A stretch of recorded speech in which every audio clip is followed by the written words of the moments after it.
Okay, thank you, everyone. We'll get started. Good morning and welcome. This is Grace Lee, Chair of the Advisory Committee on Immunization Practices. Today is December 16th, 2021, and I'm pleased to call today's emergency ACIP meeting to order. I'm going to turn it over to Dr. Melinda Wharton, who will share today's announcements. Dr. Wharton. Thank you, Dr. Lee. Good afternoon and welcome to the December 16th virtual ACIP meeting. Can we go to the next slide, please? Copies of the slides being presented at today's meeting are available on the ACIP website, or will be soon if they're not up yet.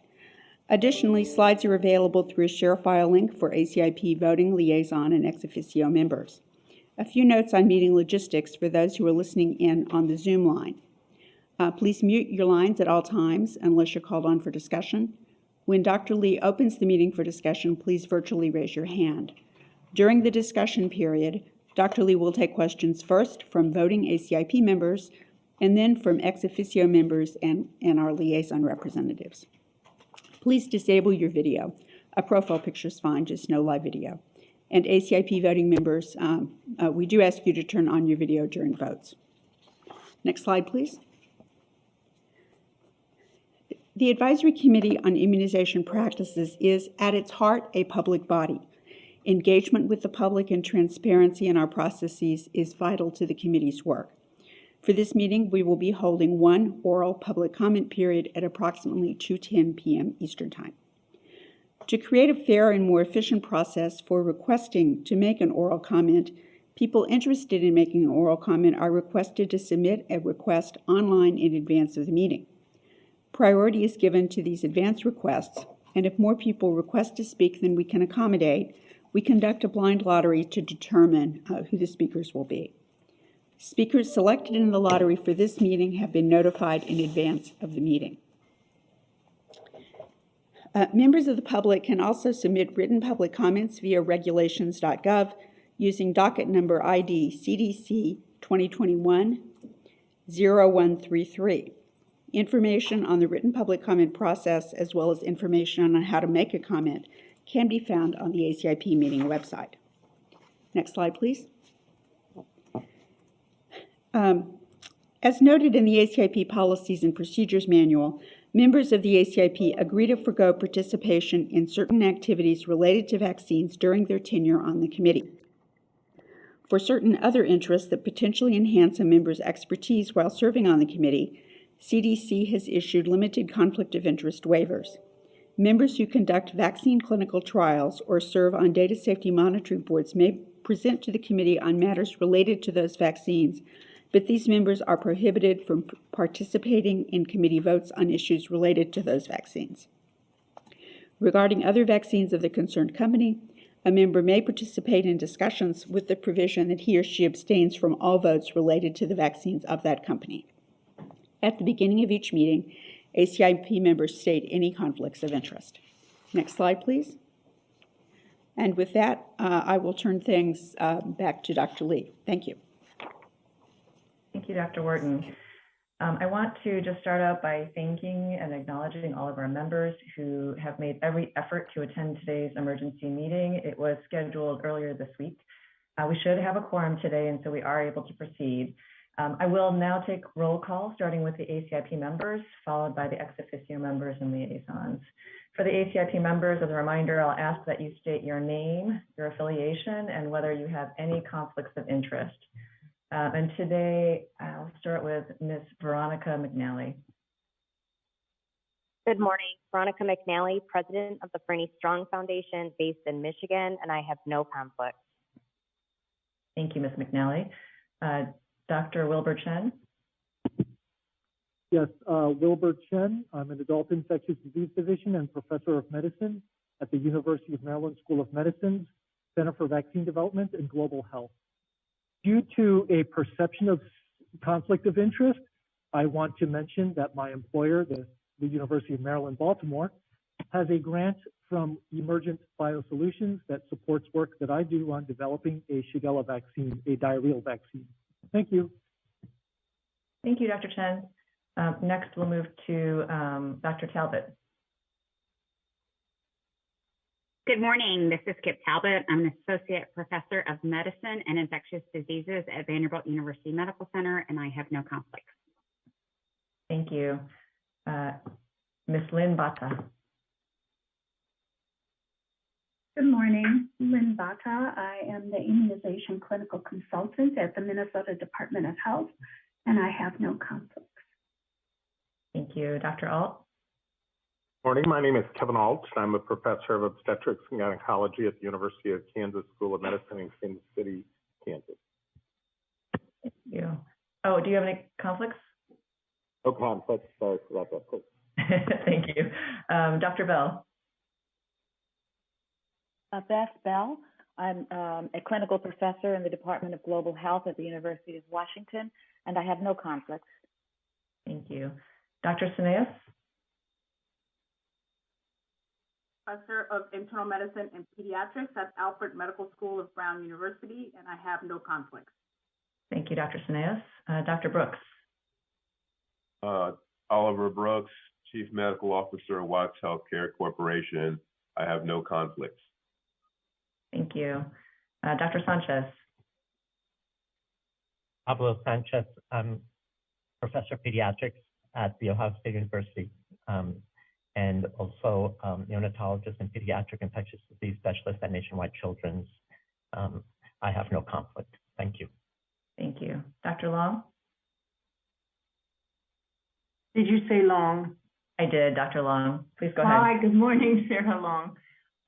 Good afternoon, Sarah Long. Professor of Pediatrics, Drexel University College of Medicine, Pediatric Infectious Diseases. I have no conflict. Thank you. Dr. Paling? Good afternoon. This is Kathy Paling. I'm a professor of pediatrics and epidemiology and prevention at Wake Forest School of Health, Atrium Health, Wake Forest Baptist, and I have no conflicts. Thank you. Thank you. Dr. Cotton. Hello, Camille Nelson Cotton.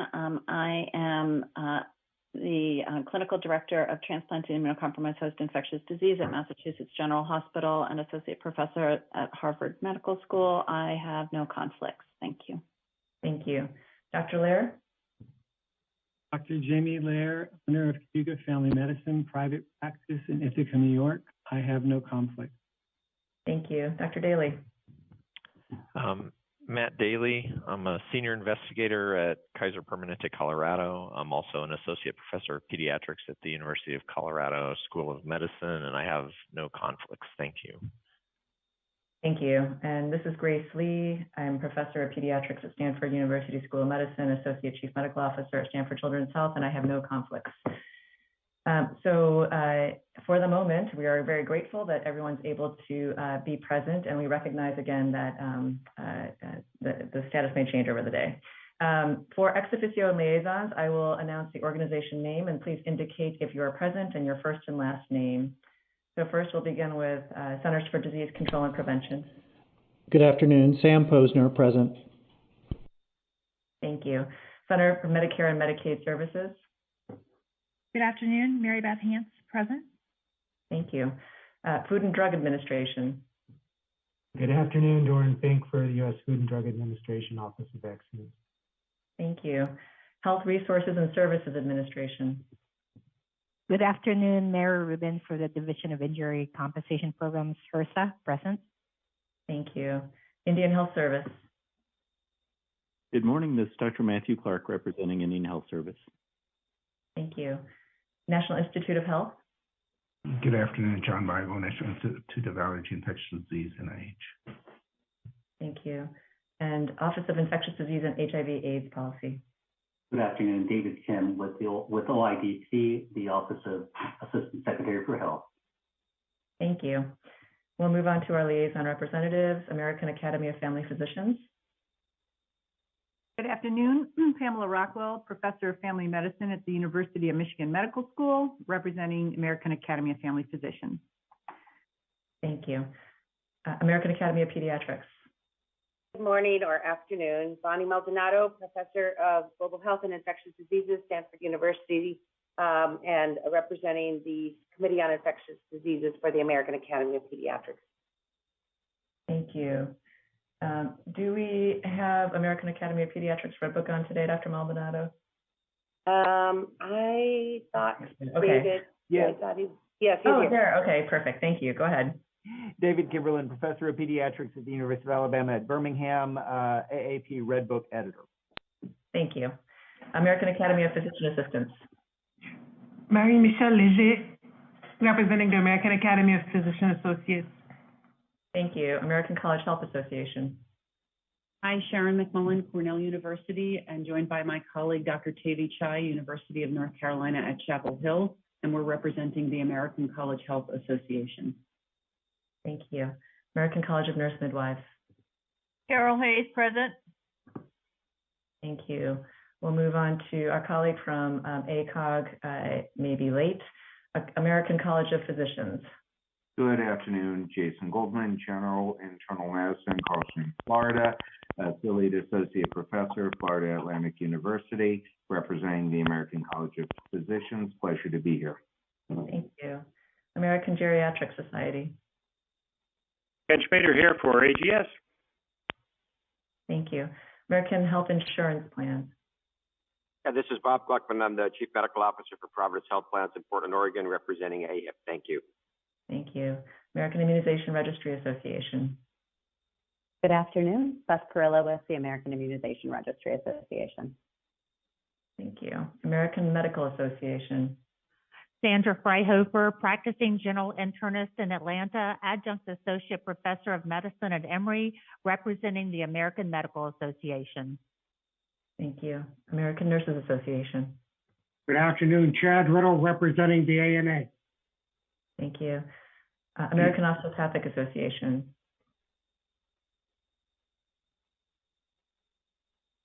Okay, we'll move on to the American Pharmacists Association. Good afternoon. Mitchell Rothholtz, representing the American Pharmacists Association. Thank you. Association of Immunization Managers. Hi, this is Molly Howell, Immunization Director from the North Dakota Department of Health, representing AIM. Thank you. Association for Prevention, Teaching, and Research. Good afternoon. This is Chrissy Mulling-Gentle, Assistant Professor and Epidemiologist at the University of Pittsburgh, representing the Association for Prevention, Teaching, and Research. Thank you. Association of State and Territorial Health Officials. Okay, we'll come back. We're gonna move to the Council of State and Territorial Epidemiologists. Yeah, this is Christine Hahn, representing CSTE. Thank you. Canadian National Advisory Committee on Immunization. Good afternoon. It's Dr. Shelley Deeks, and I'm representing Canadian NACI. Thank you. Infectious Disease Society of America. Good morning. Jeff Duchin, Health Officer, Public Health, Seattle and King County, Professor in Medicine, Division of Infectious Diseases, University of Washington and School of Public Health, and representing the Infectious Diseases Society of America. Thank you. We'll move to National Association of County and City Health Officials. Good morning. This is Matt Zahn, representing NACHO, present. Thank you. National Association of Pediatric Nurse Practitioners. Greetings, Patsy Stinchfield, representing NAPNAP. Thank you. National Foundation for Infectious Diseases. Good afternoon. This is Marla Dalton, representing NFID. Thank you. National Medical Association. Good afternoon. This is Pat Whitley-Williams, Professor of Pediatrics, Rutgers, WJ Medical School, representing the National Medical Association. Thank you. Oh, I see. Pediatric Infectious Disease Society. This is Dr. Maldonado. Dr. O'Leary is on the call but can't speak right now. Okay, thank you, Dr. Maldonado. Pharmaceutical Research and Manufacturers of America. Good afternoon, Corey Robertson, present. Thank you. Society of Adolescent Health and Medicine. Hi, it's Amy Middleman, representing SAM. Good morning, everyone. Morning. Society for Healthcare Epidemiology of America. Hi, this is Marcy Dries, Chief Infection Prevention Officer at Christiana Care, representing SHEA. Thank you, everyone. Are there any organizations who were able to join that I did not call on yet? Okay, terrific. So we will get started for this morning. Thank you, everyone, for your patience. We have some brief opening remarks by Dr. Sam Posner, who's our Acting Director of NCIRD. So I wanted to turn the floor over to Dr. Posner. Thank you, Dr. Lee. Good afternoon. Thank you very much for joining us today for another important ACIP meeting. Through our collective efforts, the United States has made incredible progress with the COVID-19 vaccination program in the past year, with more than 200 million Americans fully vaccinated and 55 million having received a booster dose. You all were critical in achieving the success we have seen, even among the serious continued challenges. Our ACIP members have met more frequently than in any other year ever. More than 13 meetings and 40 work group calls just for COVID. Well, we thought we were done for the year. We are all committed to the mission of the ACIP and ready to respond when important information becomes available to review and discuss to ensure vaccine safety. We very much appreciate the hard work by VAST and COVID-19 vaccine work groups, and we look forward to today's presentations and discussions. The effectiveness and sustainability of our COVID-19 and routine immunization program rests on our standard process of transparently reviewing data with our expert advisors and soliciting your input on how to adjust our vaccine recommendations. Once again, thank you very much for your service and your dedication to improving the health and well-being for all of us. Thank you for your remarks, Dr. Posner, and for setting the stage for today's meeting. We really appreciate it. Next, I'll invite Dr. Dorn Fink to provide updates this morning from the FDA. Thank you, Dr. Lee, and good afternoon again. FDA's action earlier this week to authorize updates to the contraindications and warnings information in the Janssen COVID-19 vaccine fact sheet for healthcare providers and similar updates to the fact sheet for vaccine recipients and caregivers follows a review of updated data on thrombosis with Thrombocytopenia Syndrome, or TTS, following use of the Janssen COVID-19 vaccine in the United States. These data, which will be presented in more detail later this afternoon, were evaluated as part of FDA's coordinated involvement with the CDC Vaccine Safety Technical Work Group in their ongoing safety surveillance for COVID-19 vaccines. Based on these data, FDA determined that revisions to the EUA fact sheets were necessary to ensure that healthcare providers, vaccine recipients, and caregivers are adequately informed about the risk of TTS and to ensure that this risk is mitigated to the fullest extent possible. Updates to the fact sheet warning language include additional specificity regarding the definition of TTS, the strength of evidence to support a causal relationship with the vaccine, and the magnitude of the risk. The fact sheets now inform that TTS has been reported following use of the Janssen COVID-19 vaccine in both males and females across a wide range of ages, that the greatest risk of TTS is among females 30 to 49 years of age at a rate of approximately 1 case per 100,000 vaccinations as reported through passive surveillance, and that the overall case fatality rate has been approximately 15%, or 1 fatal case out of every 7 TTS cases reported. Additionally, data on TTS following the AstraZeneca COVID-19 vaccine, which is another adenovirus vectored COVID-19 vaccine being used exclusively outside of the U.S., suggests a class effect for a risk of TTS following adenovirus vectored COVID-19 vaccines in general. With these data in mind, a contraindication against use of the Janssen COVID-19 vaccine has been added for individuals with a history of thrombosis with thrombocytopenia following the Janssen COVID-19 vaccine or any other adenovirus vectored COVID-19 vaccine. Thank you very much. Thank you so much for those updates, Dr. Fink, and we will now move into the first session for today. During today's meeting, I'll invite individuals to contribute to the discussion. Please raise your hands electronically, and I will, as Dr. Wharton mentioned, call on ACIP members first, followed by our ex officio members and liaisons. And if you wish to respond to a particular comment or question, please Do your best. gyrations and Dr. Lett, I think you're not on mute, or someone could please do Dr. Lett. Thank you. If you wish to respond to a particular comment or question, please indicate this electronically. Dr. Daly, Dr. Matthew Daly, chair of the COVID-19 vaccines work group, will provide an introduction and overview of today's meeting. So, Dr. Daly, the floor is yours. Thank you very much, everyone.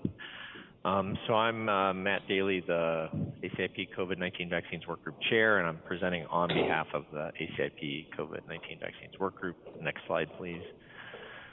We thought it would be helpful to reflect back on where we were a year ago. So December 11th and 12th of 2020, the ACIP met and discussed Pfizer-BioNTech COVID-19 vaccine and then voted on its use under emergency use authorization. And then on December 14th of 2020, the first COVID-19 vaccine was administered in the United States outside of clinical trials. The ACIP then met December 19th and 20th for a discussion of Mrna's COVID-19 vaccine, and then there was a vote on emergency use authorization of that vaccine. Next slide, please. So in 2021, as Dr. Posner has mentioned, the ACIP has met 13 times with respect to COVID-19 vaccination. There have been 42 ACIP COVID-19 vaccine work group calls. And critically, most important, there have been almost 600 million COVID-19 vaccine doses delivered in the United States. And of these, there have been at least 486 million COVID-19 vaccine doses administered in the United States. And this represents 202 million people in the United States who are fully vaccinated against COVID-19. And in addition, 55 million people in the United States have received a booster dose. And this represents a tremendous achievement on the part of the U.S. healthcare delivery system, including state and local public health systems. And it is also a tremendous achievement on the part of vaccine manufacturers. But more than that, this represents disease averted and lives saved. We don't have data for the counterfactual, meaning we don't know how bad the pandemic would have been if not for these vaccines. But given how effective the currently authorized and licensed vaccines are at preventing hospitalization and death from COVID, this certainly represents thousands, many thousands of lives saved. Next slide. So, as Dr. Fink has just discussed, there were a number of FDA updates to the Janssen COVID-19 vaccine that were issued on Tuesday or December 14th. And as Dr. Fink said, the FDA updated the EUA fact sheets for the use of Janssen COVID-19 vaccine. And the updates included updates to the contraindications as well as updated information provided on the risk of TTS following administration of Janssen COVID-19 vaccine. Next slide, please. So in this context, I want to review several ACIP activities with regard to Janssen COVID-19 vaccine in December of 2021. On Monday, the 6th of December, the Vaccine Safety Technical Subgroup met and discussed these new data. Then last Thursday, or the 9th of December, the ACIP COVID-19 Vaccines Work Group met to discuss these new data, and then we're having today's meeting. And then with specific respect to what the work group activities were, the work group reviewed updated benefit risk analysis with respect to Janssen COVID-19 vaccination, as well as looking at the patterns of use of this vaccine since the pause in April of 2021. And then the work group had detailed discussions about updates to policy options for the use of COVID-19 vaccines in the United States. Next slide, please. So here's the agenda for today, Thursday, December 16th of 2021. First, we'll hear from Dr. C at the CDC, who's going to provide updates on thrombosis with Thrombocytopenia Syndrome. Following Dr. C's presentation, we'll hear from Dr. Talbot, who's the VAS chair, and she'll provide a vast summary of interpretation of these new data. Following Dr. Talbot's presentation, we'll hear from Dr. Sarah Oliver at the CDC, who will discuss updates to the benefit risk assessment for the use of Janssen COVID-19 vaccine in the United States in the context of the evidence recommendations framework. Following that, we'll have a discussion Following discussion, we'll have a break. This will be followed by public comment. After the public comment, we'll have a vote on the use of Janssen COVID-19 vaccine in the United States, updated recommendations for use. And then following the vote, we'll have a break, and then we'll hear from Dr. Su at the CDC, who will provide early COVID-19 vaccine safety surveillance data on use of this vaccine in children 5 to 11 years of age. And following Dr. Su's presentation, we'll hear from Dr. Scobie at the CDC, who will provide an update on the Omicron variant. Next slide, please. So I'd like to sincerely thank all of the ACIP COVID-19 vaccines work group members who've done tremendous work on short notice to weigh in on these important issues. So that includes ACIP members, Dr. Bell, Dr. Lee, Dr. Talbot, and Dr. Brooks, as well as ex officio and government members, liaisons, and consultants. And I also want to thank the outstanding leadership of Dr. Sarah Oliver. Next slide, please. And then also thank a number of CDC participants who've been instrumental in the work group's activities. Next slide, please. Thanks very much. I turn it back to you, Dr. Lee. Thank you. We will next move on to Dr. Isaac C., who will present updates on thrombosis with thrombocytopenia syndrome. And then Dr. Kip Talbot, the chair of our vaccine safety technical work group, will present the VAST interpretation just after that. And after those two presentations, we will open for questions. So Dr. C., the floor is yours. Thank you. I'll be presenting updates on thrombosis with thrombocytopenia syndrome, or TTS. Go to the next slide. The next slide. For the sake of time, I will not go through all the material on these background slides. Much of this was presented at ACIP meetings earlier this year, but for the public audience, I do want to explain some terms that you'll see in the presentation. So first, thrombosis is when blood clots block blood vessels. Next slide. Platelets are blood cells that help the body form blood clots.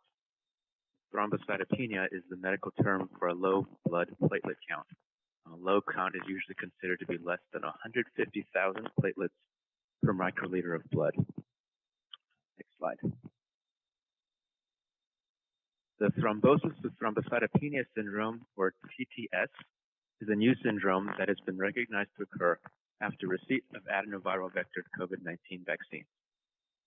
In the United States, currently the only authorized adenoviral vector COVID-19 vaccine is the Janssen or Johnson & Johnson COVID-19 vaccine. As the name suggests, this syndrome is characterized clinically by blood clots with low platelet counts.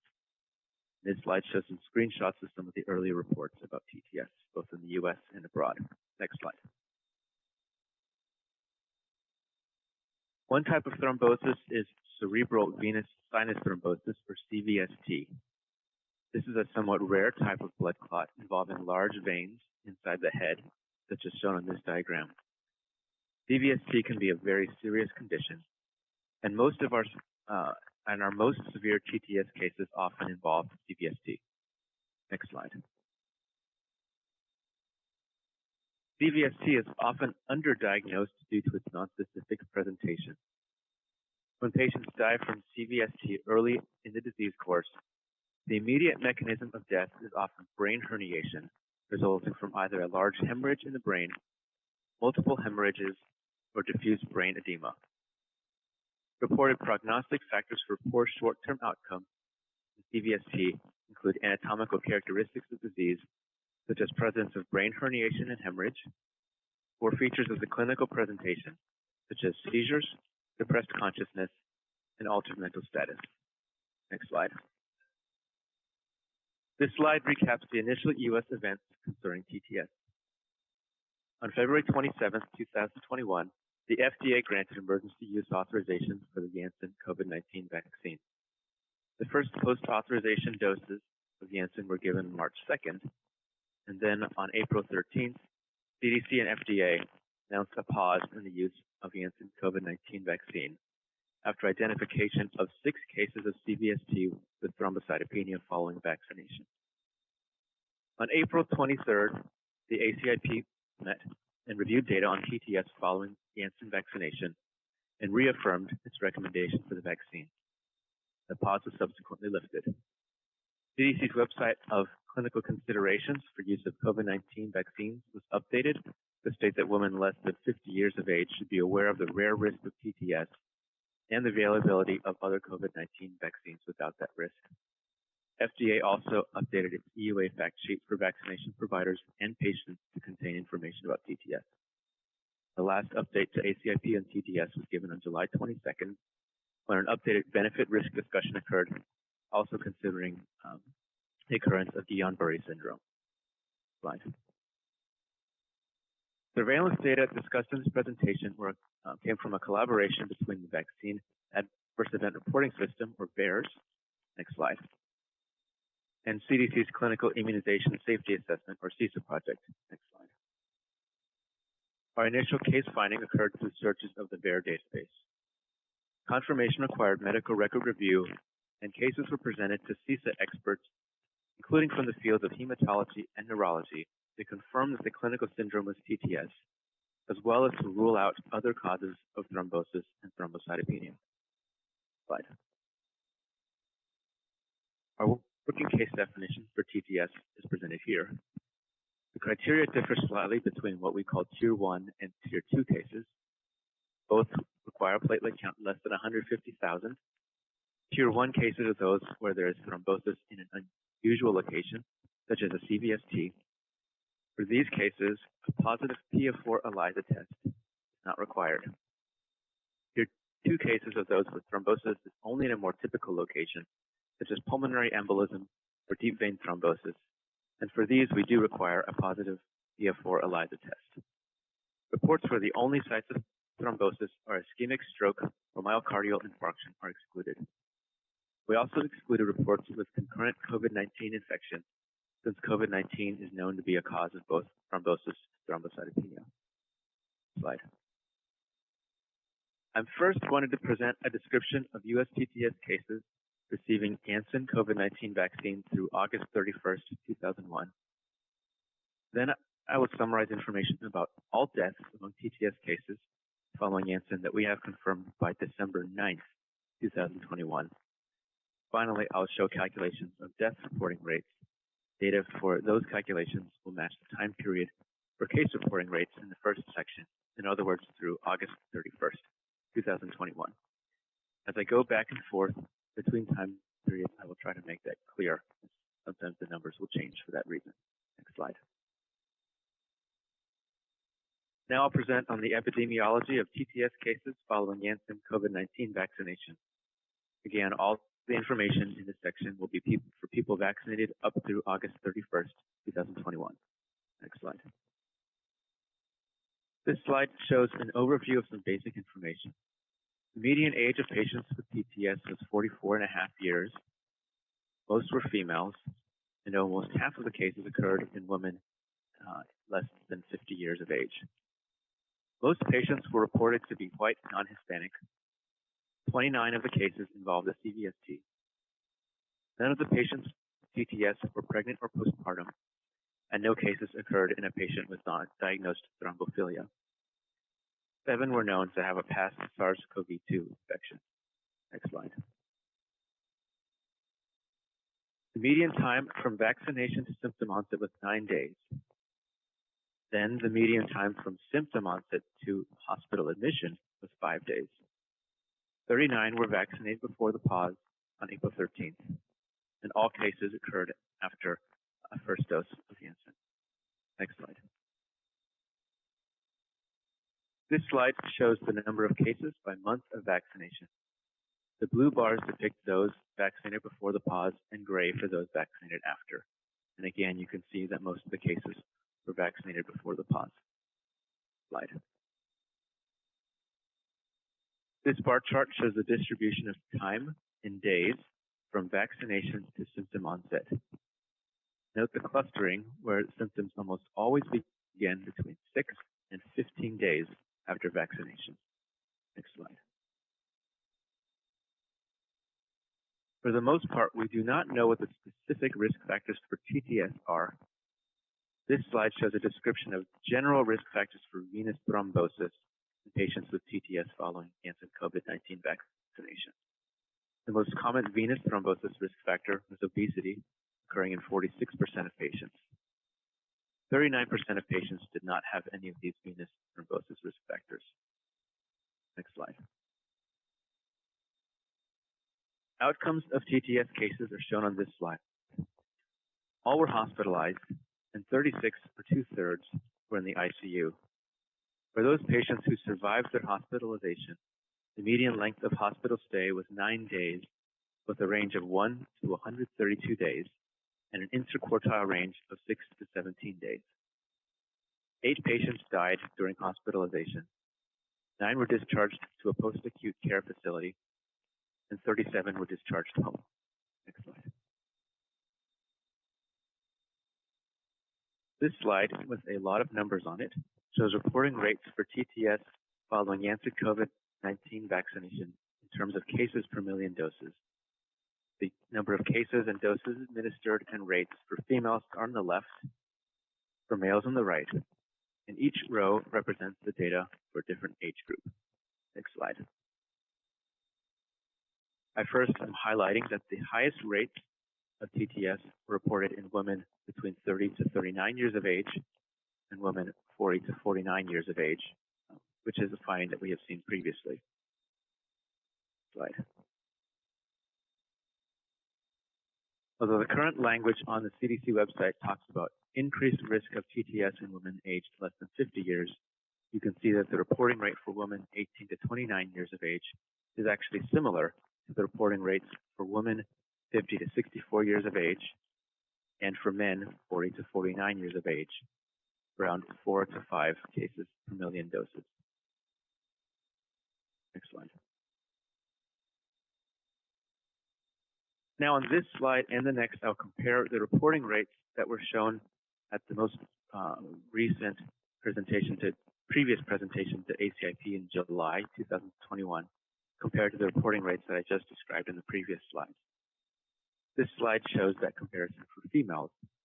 The rates that were given at ACIP in July are on the left in gray, and our current rates are in yellow on the right. The rates are now slightly higher for all age groups and overall 20% higher. Next slide. This slide shows that comparison for males. The rates for men 30 to 49 years of age are now about twice what was presented before. And for men 50 to 64 years of age, there's about a 50% increase, with overall for men about a 50% higher rate than what was previously presented. Next slide. Next slide. Now I'm transitioning to focus specifically on deaths in patients with TTS following the Janssen COVID-19 vaccine. This is all the deaths that we have confirmed as of December 9th. So on the previous slide, we described 8 TTS deaths in persons vaccinated with Janssen by August 31st. We have also confirmed 1 TTS death in a patient who was vaccinated after August 31st. And so the total number of deaths we have confirmed is currently 9. All of these deaths occurred after dose 1 of Janssen. The median age of patients who died is 45 years, which is similar to the overall median age of TTS patients that we showed before of 44.5 years. 7 of the deaths were in females. All were reported in non-Hispanic white persons. We looked at all underlying medical conditions for these patients, not just those described to be thrombosis risk factors. The most common underlying condition was obesity, present in 7 of the 9 deaths. Note, however, that 2 of the deaths occurred in patients without any known medical conditions. Next slide. This slide summarizes some of the clinical features of the 9 deaths. All the patients had features consistent with severe CVST, including either large or multiple cerebral hemorrhages, or in some cases both, evidence of intracranial edema and/or mass effect, and depressed consciousness, including many with seizures. 7 of these deaths had confirmed CVST.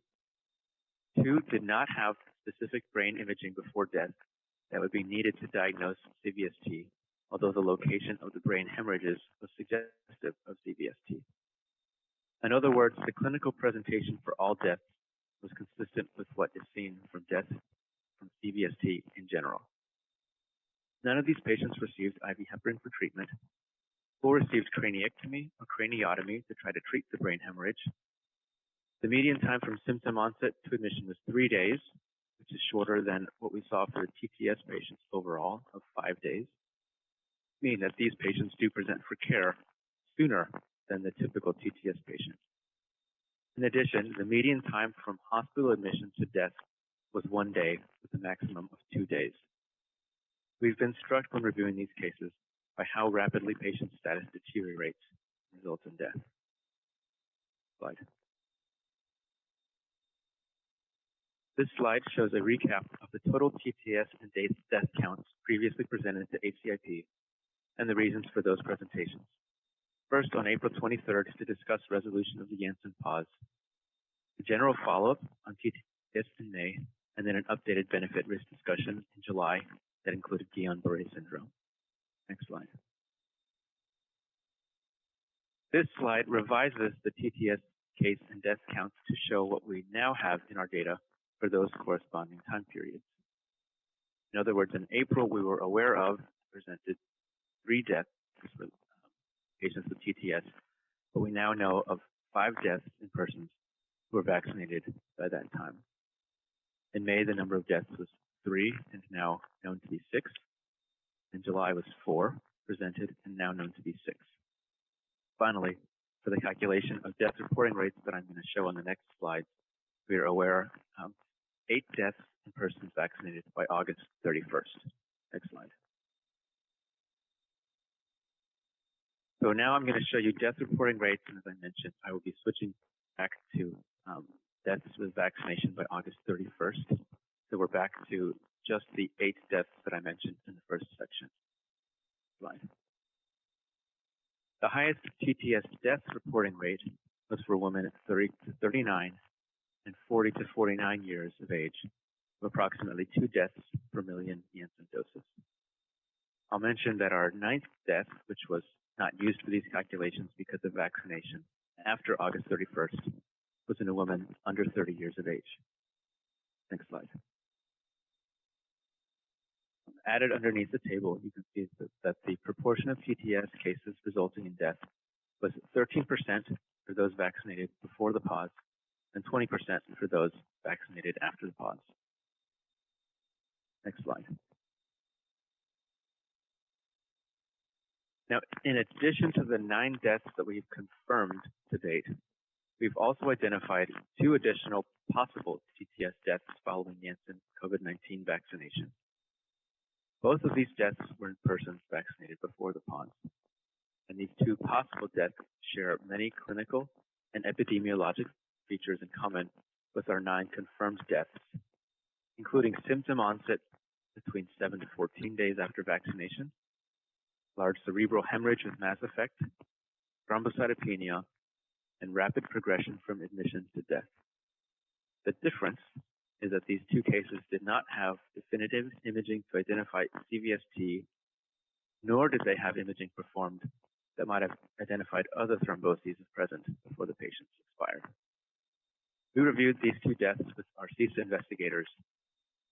They are difficult to confirm as TTS cases because without a documented thrombosis, they don't technically meet the TTS definition. However, the CISA investigators were concerned that clinically, it appeared that TTS with CVST could be the underlying cause of hemorrhage. Next slide. This slide depicts the TTS deaths by month of vaccinations and provide a summary of our best understanding of TTS deaths now. The colors depict categories: red, whether the deaths were known at the time of the July ACIP meeting; green, if they have been confirmed after that; and blue for the additional possible deaths I just mentioned. So, for example, back in July ACIP meeting, as I mentioned before, 4 TTS deaths were known. However, we know now that there were at least 6 TTS deaths during that time, and potentially, if we include the possible but unconfirmed deaths that I mentioned, up to 8. Next slide. The main limitations of this work are possible underdiagnosis of CVST and the fact that VAERS is a passive surveillance system. Both of these limitations mean that the case and death reporting rates I've shown might be underestimates of the true incidence rates. Next slide. In summary, the U.S. TTS case reporting rate following Janssen COVID-19 vaccination is higher than what was previously presented to ACIP, and the case reporting rate for men 40 to 49 years and for women 50 to 64 years is similar to that for women 18 to 29 years. For the U.S. TTS deaths following Janssen COVID-19 vaccination, they have typical features of severe CVST. A clinical course from symptoms to admission and then admission to death is rapid, and these deaths are more common than what was known when data were previously presented to ACIP, with a TTS death reporting rate following Janssen vaccination of approximately 2 TTS deaths per million doses for women aged 30 to 49 years. Finally, the proportion of TTS cases with death did not decrease after the Janssen pause. Next slide. I'd like to thank people from the VAERS program, including CDC and FDA teams, the CISA project, including our CISA site investigators, the CDC's COVID-19 response to vaccine task force, and the vaccine safety team within that task force, CDC's immunization safety office, and those who brought these events to our attention by reporting them to VAERS. That's the end of my presentation. Thank you very much, Dr. C. This presentation is now open for questions.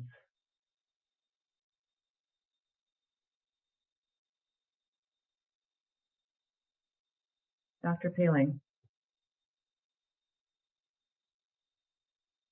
Yes. So Dr. C, thank you very much for this presentation. I very much appreciate all the additional information that you have shared and understand this is an evolving situation. I would like to give you a chance to explain the new reporting data and what is why additional cases from earlier are being discovered now. Thank you.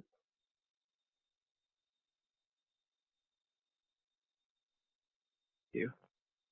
I think there's a few reasons for that. One is that there are sometimes lags of reporting, as well as lags of getting information confirmed.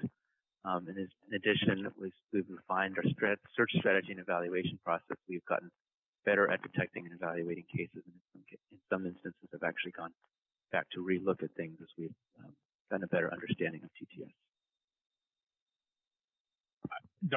Isaac, this is Tom. Do you mind if I just hop in? Absolutely. Go ahead.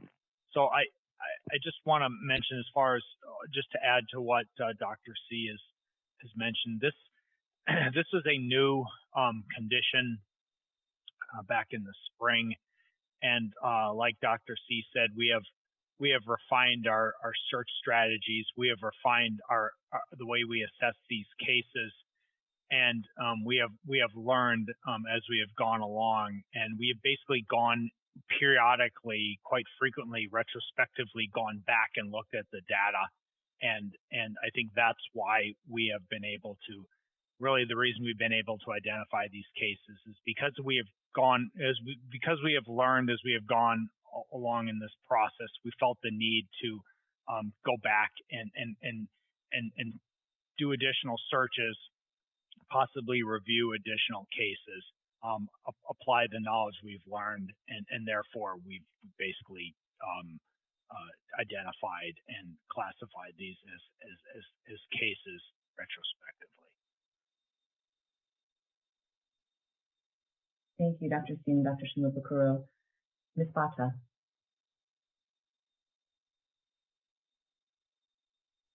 Thank you, and thank you, Dr. C. This was very excellent. I appreciate the overview and the update. One of the questions that I had, we talked about death, which I think is a very serious outcome after vaccination, so it does warrant full reconsideration. Do you have an idea of the 54 cases, what kind of neurological sequelae is presented long term? We don't have data right now for long term about what happened to them. We do have some information, particularly for the 9 that were discharged to a facility after their hospital stay and what their status was. So those probably, other than death, are kind of the next group of patients who were considered to not be well enough to go, to go home even with help. So for those 9, for one patient, it was actually not clear if the patient's status at discharge was different from their previous status. That patient had many comorbidities before TTS diagnosis. And for another, we did not have a description of the neurologic status, but we did see that the patient was not able to actually provide their own consent for transfer to the facility, which suggests probably very significant functional impairment. And for the others, information available was variable, but significant impairment present, including 5 that had hemiplegia with many with additional impairments, including 2 who had no movement in some of their extremities, 1 that was still intubated, and 2 others with other kind of significant neurological impairments. I think in addition, the other thing to note is that only 29 of our cases involved CVST, the others involved thrombosis at other locations, and for example, pulmonary embolism or portal vein thrombosis, where they may have sequelae that are not neurologic but could still be significant. Thank you. Thank you. I'm going to take Dr. Lair and Dr. Sanchez, and then I apologize, Dr. Talbot, we'll go to you, and then we'll reopen both presentations for questions. So, Dr. Lair. Thank you for this wonderful presentation. I was wondering if you have any information about the background rate for this syndrome or just the general population. The shortest answer is that we don't exactly know what the background rate is for the syndrome, or for syndromes that look very much, I guess I should say syndromes that look very much like this. There is a study that I think is not yet published that's tried to estimate for CVST and thrombocytopenia hospitalizations what that rate is. That rate is much lower than what we see here. I think a couple orders of magnitude lower. Thank you. Dr. Sanchez. Thank you, and thank you for this update. Certainly extremely concerning. I had a question on your slide 33, I believe. Let me see. Essentially, what I questioned was the rates, and what I heard from Dr. Fink earlier, that among the age 30 to 49, it was like 1 per 100,000 vaccinees, but the way you have it here is doses administered. So is that doses administered to, let's say, females who are in that age range? I think what Dr. Fink was referring to when he was speaking about the 1 per 100,000 is probably more, so that slide that's on up there now is the death reporting rates, and I think Dr. Fink was probably talking about the case reporting rates. No, but also, yes. So even the case reporting rates, when you, when, let's say, I think slide 23, I believe, the 54 cases, when you have, that would be slide 23, when you have the doses administered, let's say for 18 to 29, 1,089,000, is that doses administered to that age range, 18 to 29? Yes. I don't know where the discrepancy then in terms of. So for 30 to 39 years, it's about 10 per million cases, which is about 1 per 100,000. Okay, yeah. Thank you. I just wanted to give okay, I think Dr. C answered for Dr. Fink, but if there's anything additional, just let us know.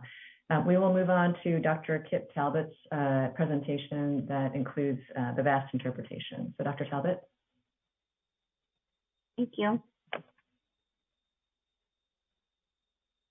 As many of you have heard since we've presented multiple times, this is the COVID-19 Vaccine Safety Technical Work Group, otherwise known as VAST. I co-chair this with Dr. Hopkins and an amazing group of people. Next slide, I should say. All right. So the objectives of the VAST work group include review, evaluate, and interpret post-authorization and approval COVID-19 vaccination safety data. We serve as the central hub for technical subject matter expertise from federal agencies conducting post-authorization and approval safety monitoring. We advise on analyses, interpretations, and presentations of vaccine safety data and provide updates to the ACIP COVID-19 vaccines work group and the entire ACIP on COVID-19 vaccine safety. Since December 21st, 2021, almost a year ago, we've had 45 meetings to review vaccine safety data. Next slide. As mentioned by several previous speakers, on April 12th, VAST met and had the first review of central venous sinus thrombosis, CVST, with thrombocytopenia. At that time, there were 6 cases that were identified as rare, but very serious adverse events following vaccination with the Janssen vaccine. Risk factors for CVST with thrombocytopenia were not well understood, and the decision was that timely and transparent communication with healthcare providers and the public was crucial to maintain confidence in the COVID-19 vaccination program. Next slide. After that meeting, a HAN communication was released on April 13th with recommendations for clinicians for diagnosis and treatment of CVST with thrombocytopenia, recommendations for public health, which included case reporting through VAERS, and recommendations for the public, so for those that have been vaccinated or knew someone vaccinated, what clinical signs and symptoms to monitor for. Next slide. ACIP then met April 14th and 23rd, as previously mentioned. On the 14th, ACIP reviewed cases of CVST with thrombocytopenia after COVID-19 vaccination and discussed need for additional information to support evidence-based decision-making, including age and gender-specific risk estimates and evaluation of the benefit-risk balance of using the Janssen vaccine in specific subgroups. Next slide. Hence, on April 23rd, ACIP re-met and discussed the risk of TTS, which appeared to be highest in females less than 50 years of age, where 15 cases were reported, rare but serious. Once again, other risk factors for TTS were not well established. Risk mitigation strategies included minimizing exposure in high-risk populations, hence women less than 50 years of age, increase awareness and ensure timely diagnosis and management of TTS, and educate patients about benefits and risks of available vaccines. A decision was made at that time that VAST would continue to monitor TTS or other thromboembolic disease and thrombocytopenia in all available vaccine safety surveillance systems. And VAST would update ACIP COVID-19 vaccines work group, the ACIP Secretariat, and ACIP on a regular basis. Next slide. This is the MMWR and some of the talking points that were released after that April meeting. Next slide. Staff continue to review TTS and Janssen COVID-19 vaccination that May through December 2021. VAST meetings had regular updates on TTS data from VAERS, VSD, and other safety systems. VAST assessments of Janssen COVID-19 vaccination safety was represented to ACIP on May 12th, which focused on TTS, and on July 22nd, which focused on Guillain-Barré syndrome. Next slide. During one of the regularly scheduled meetings on December 6th, TTS was once again reviewed. So the 54 TTS cases had occurred through August 2021, and 9 deaths were reported following the Janssen COVID-19 vaccination in the United States. The TTS case reporting rate following Janssen vaccine is higher than previous estimates in men as well as women and in a wider age range.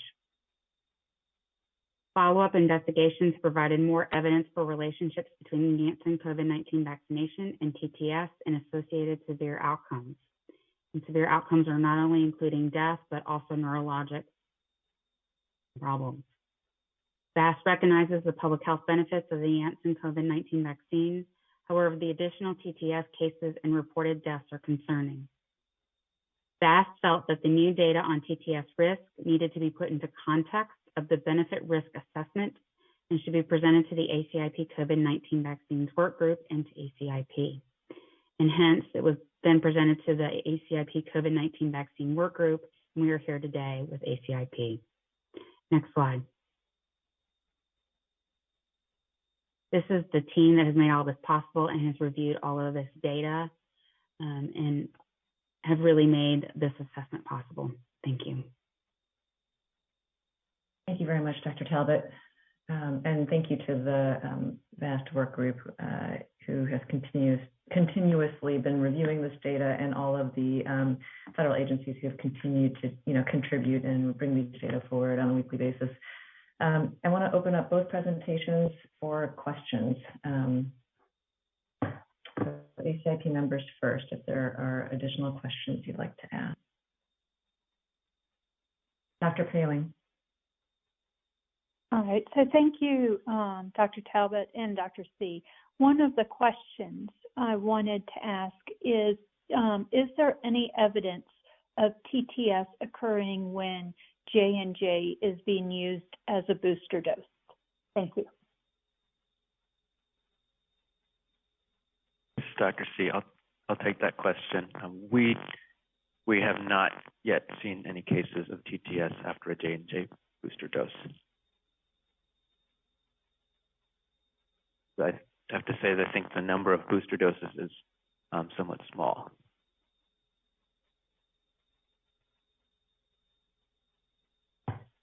Thank you.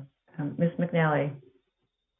I'm wondering if there's been an opportunity to understand in any of these cases where TTS developed, if there's been an opportunity to understand what risks were known prior to receiving the J&J vaccine by these recipients. And do you mean what was the understanding of the people who received the like what did they understand about the risk of TTS? Exactly. That's a great question. I don't know what they knew.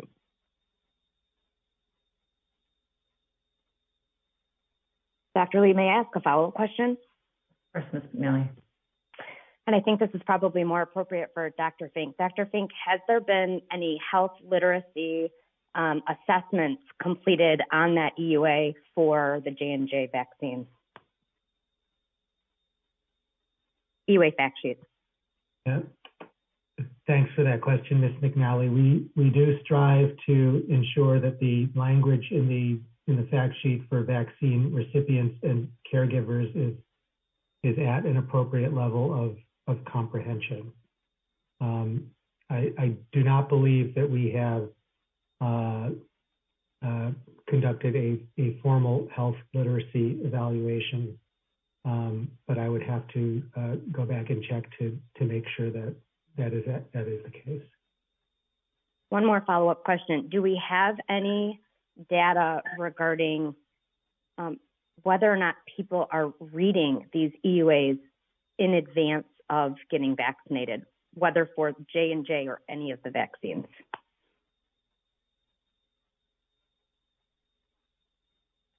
I definitely have to defer to someone else if that's known. Yeah, I'm going to look to the CDC room and ask if there are any folks on who might be able to comment about implementation.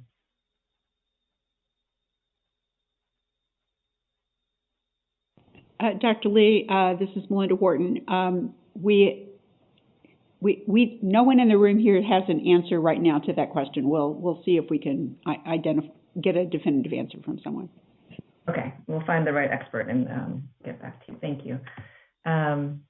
Are there any additional questions from ACIP members? I do want to also open it up to our few members and liaisons.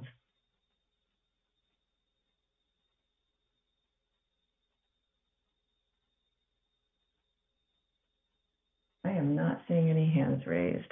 I think everyone is sitting and thinking through this data. I guess I'll just, perhaps Dr. C make a comment and just sort of ask for verification of my understanding of this information. So I think some of the challenges have been early on when we were discussing TTS in April. I don't feel like at that time we as a committee had enough information to understand what the outcomes following TTS would look like. And I think we also had hoped that early recognition and management would have a positive impact on outcomes. In addition, the thought about additional risk factors, I think, and further exploration being needed was important to the committee. It seems to me today you presented information that suggests that it is really challenging for us to, as clinicians, mitigate the risk of severe complications potentially, given that early recognition and appropriate management it sounds like have been done, and it remains a challenge. So I just want to, I guess I'm reading that back, and also just I want to confirm that that is your impression as well first, and then I just have one quick other point.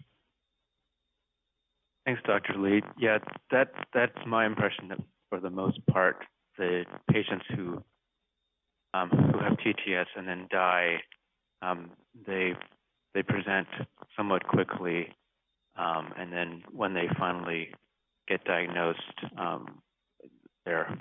the course is it's hard to know it's for sure, but it appears that it's probably in most cases too rapid for much more to be done. Okay, thank you. And then, I just want to, and Ms. McNally, you have your hand up, but I just want to also reiterate the point that informed consent, while it is a process that all of us try and use every time we interact with patients, I think the concern that it may be challenging to consistently and reliably implement across the board is an important one, and just making sure that people have full information about the benefits and the risks. I'll move on to Dr. Paling and then Dr. Duchin. Dr. Paling? Dr. Lee, thank you. And I wanted to kind of follow your line of thinking, because when we heard this information in April, the thought was that receiving heparin was making this worse, and that we wanted people to clearly understand that heparin's not used. One interpretation is that seems to be effective in that none of these deaths received heparin after the pause, but I agree with your assessment. It did not mitigate the risk. Thank you. Thank you, Dr. Paling. Dr. Duchin? Thank you. A question for Dr. C related to potential cases of thrombosis, the tier 2 category, thrombosis in a typical location that had a negative PF4 ELISA.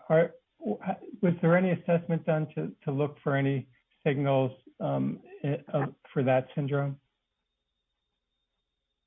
That, I guess I would have to say that's probably outside the scope of what I've been working on, which has really been focused on characterizing the patients who have met the definition and have TTS. I don't know if anyone else has other comments on that. Hey, this is Tom Schimmelbucher. I'll say we are working with FDA and working with our own surveillance partners to assess thromboembolic events without thrombocytopenia after COVID-19 vaccination. So we are actively looking at that outcome. Okay. Is there an estimated time where we would be able to have an update on that information? I'd have to get back to you on that, Dr. Duchin, but we certainly can come back to the committee and present those findings. Thank you very much. Thank you. I don't see any additional hands raised. I'll give it one more round. But in the meantime, I want to deeply thank Dr. C and the team for these careful characterizations and a deep clinical understanding of these cases, and for sharing this information with the committee. I think it's really important, and it's clear that you have put a lot of work and thought into ensuring that the committee has as much information as is available. So we really appreciate that. Oh, Dr. Daly, go ahead. Well, I just had a follow-up to Dr. Shimabukuro and Duchin's comment. Dr. Shimabukuro, would it be a true statement to say not only are thromboembolic events without thrombocytopenia being monitored across all the surveillance systems, but there hasn't been evidence of elevated risk of those syndromes to date? Is that a true statement? In our active surveillance, I mean, we haven't seen consistent evidence of an elevated risk. We are engaged with our FDA colleagues to look at the passive surveillance data right now, and those analyses and assessments are underway. And like I said, we'll be happy to come back to the committee and present those results. Thank you.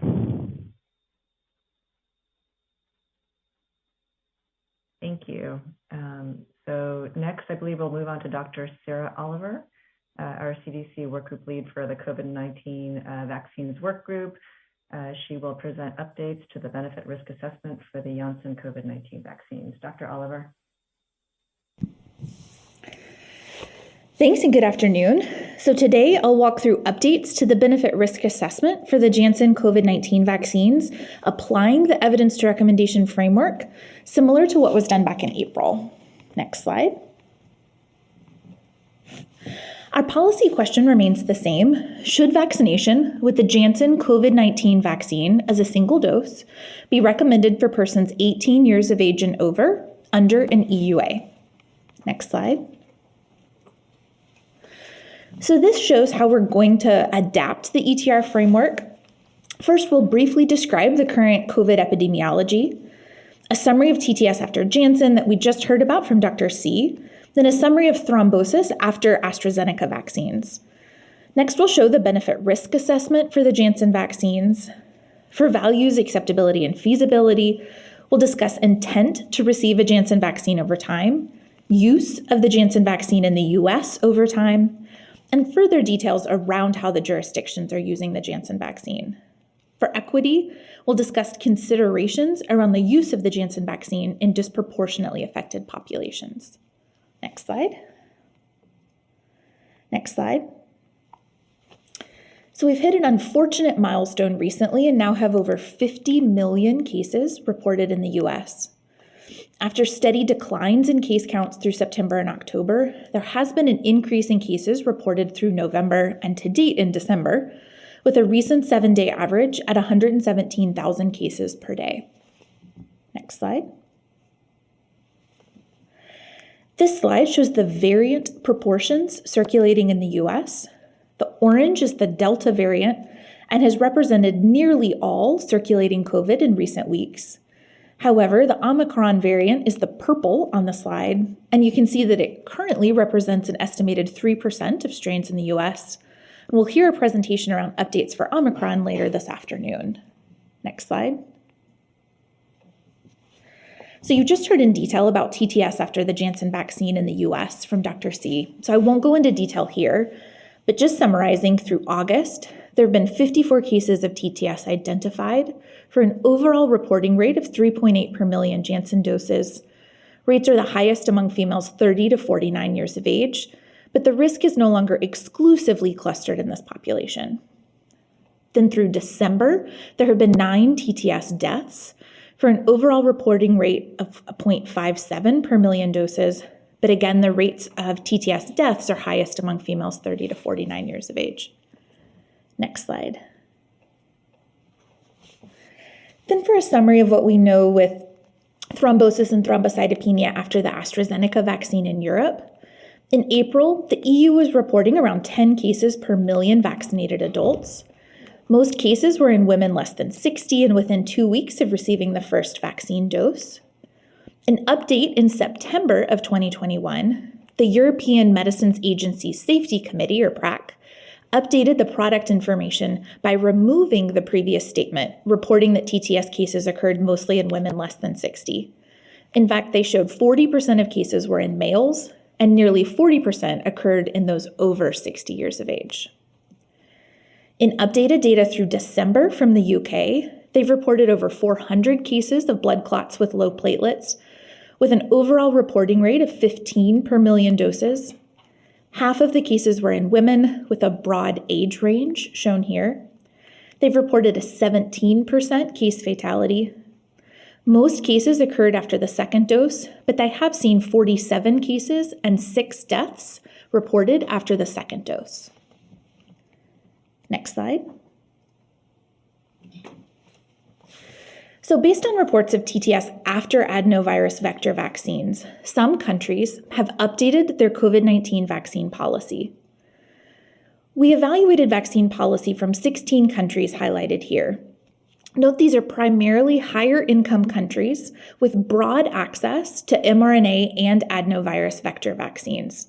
This isn't meant to be globally representative of all adenovirus vector vaccine policy. All 16 countries with publicly available vaccine policy and broad vaccine access, all of those had recommendations for use of the AstraZeneca vaccine. 30% had halted use of the vaccine. 44% use the vaccine, but have a preferential recommendation for other COVID vaccines. 12% recommend only in some ages, and 12% recommend use of the vaccine in all ages and populations. Then of those 16 countries, 12 also had recommendations for a Janssen vaccine. And you can see similar patterns. 25% halted use, 33% had a preferential recommendation for other COVID vaccines, 8% only in older ages, and 33% recommend use of the vaccine in all ages and populations. Next slide. So as an example, this is language from NACI, the National Advisory Committee on Immunization to Canada, where a complete series with an mRNA vaccine, it's recommended that it's preferentially offered to individuals without contraindications. And viral vector vaccines may be offered when other vaccines are contraindicated or inaccessible. Next slide. So in summary, we've seen recent increases in reported COVID-19 cases and are reporting cases of the Omicron variant in the US. Globally, TTS cases have been reported after adenovirus vector vaccines, including both Janssen and AstraZeneca. And this has resulted in changes to vaccine policy for adenoviral vector vaccines in many higher income countries with access to alternative vaccines. Next slide. So now for the benefit risk assessment. Next slide. This slide shows a timeline of the Janssen COVID-19 benefit risk analyses presented to the US. The first was in April of this year when we presented a benefit risk analysis to inform decision-making during the Janssen COVID vaccine pause. Next was in July when we presented a benefit risk review of all COVID vaccine-associated events, including TTS, Guillain-Barré or GBS, and myocarditis. Then today, we'll present an updated benefit risk analysis for the Janssen vaccine in the context of both additional data and sufficient vaccine supply. Next slide. So again, today's discussion will focus on the benefits and risks of the Janssen vaccine. Next slide. In the setting of widely available mRNA COVID vaccines. Next slide. For this assessment of the benefit-risk balance, the benefits were calculated per 1 million fully vaccinated people, stratified by the age groups, 18 to 49 years, 50 to 64 years, and 65 and over. We used age and sex-specific hospitalization rates from COVIDnet, and age and vaccine-specific VE estimates from the IV network. Benefits were calculated over a 180-day period. Harms were also calculated per 1 million fully vaccinated people. TTS rates came from the previously reported presentation from VAERS, and we also included previously presented data on GBS and myocarditis rates from VAERS. Next slide. Then these are the vaccine-specific estimates of effectiveness against COVID-19 hospitalization from the IV network that were used as inputs into the model. As you can see, the Janssen age-specific estimates range from 69 to 76% vaccine effectiveness, and the mRNA age-specific rates ranged from 88 to 92% VE. Next slide. There have been some notable changes in the methods from the original benefit risk assessment of the Janssen vaccine that was first presented in April. We just wanted to highlight them here. At that time, we assumed that all COVID hospitalizations were occurring among unvaccinated. Now the model accounts for some COVID hospitalizations occurring among vaccinated. In the original model, we assumed equal sex-specific risks of COVID hospitalization, ICU admission, and death, but we're now able to use age and sex-specific rates. In April, we assumed a 90% VE against hospitalization for the Janssen vaccine based on the randomized clinical trial, but now we assume an age-specific VE between 69 and 76% based on our real-world observational data. In the April model, we used hospitalization rates from the week ending March 27th, which had lower rates overall than in our current model, which uses rates from the week ending November 13th. Finally, in the original model, we used a 30-day time horizon, which was a possible expected delay in vaccination that could occur if the Janssen vaccine was no longer available. Now that we have sufficient vaccine supply, our time horizon is 180 days, more in line now with what is known around duration of protection. Next slide. This slide shows the reporting rates of TTS following the Janssen COVID-19 vaccination per million doses administered, as was just reported by Dr. C. As you can see, the TTS is most common among women 18 to 49 years, who have reporting rates of 8.7 TTS cases per million Janssen doses. Next slide. So to guide this benefit-risk discussion, we'll first present the benefits and risks of the Janssen vaccine compared with no vaccine by age and by sex. Then we'll consider the differential benefits and risks of the Janssen vaccine compared with mRNA vaccines and adding in the risks of GBS and myocarditis. Next slide. So on this slide, you can see COVID-19 associated hospitalizations prevented by Janssen COVID-19 vaccine on the left, compared with TTS cases expected, with results presented per million fully vaccinated people. On the left of the figure is COVID hospitalizations prevented in males in blue, and COVID hospitalizations prevented in females are in the red bars. On the right of the figure, expected TTS cases among males are represented in the light gray bars, and TTS cases among females in the dark gray bars. As you can see, over the course of 6 months, we would expect many more COVID hospitalizations to be prevented than TTS cases expected for all age and sex groups. Next slide. Then this slide focuses only on the benefits and risks among females, and shows COVID-19 associated hospitalizations prevented by a Janssen vaccine, compared with expected cases of both TTS and now adding GBS. COVID-19 associated hospitalizations are on the left figure, again in the dark red, and on the right side of the figure, TTS cases are represented by the darker pink, and GBS are represented by the lighter pink bars. When including other potential risks, there are still many more hospitalizations prevented than TTS and GBS cases expected. Next slide. Now on this slide, we're still only focusing on females, but we've added the benefits and risks of the mRNA vaccines to this figure. Now on the left side of the figure shows COVID-19 associated hospitalizations prevented per 1 million single-dose primary series of the Janssen vaccine in red, and per million two-dose primary series of mRNA vaccines in gray. On the right side of the figure, we see the expected number of TTS and GBS cases which are associated with the Janssen vaccine in pink, an expected number of myocarditis cases, which are associated with the mRNA vaccines in gray.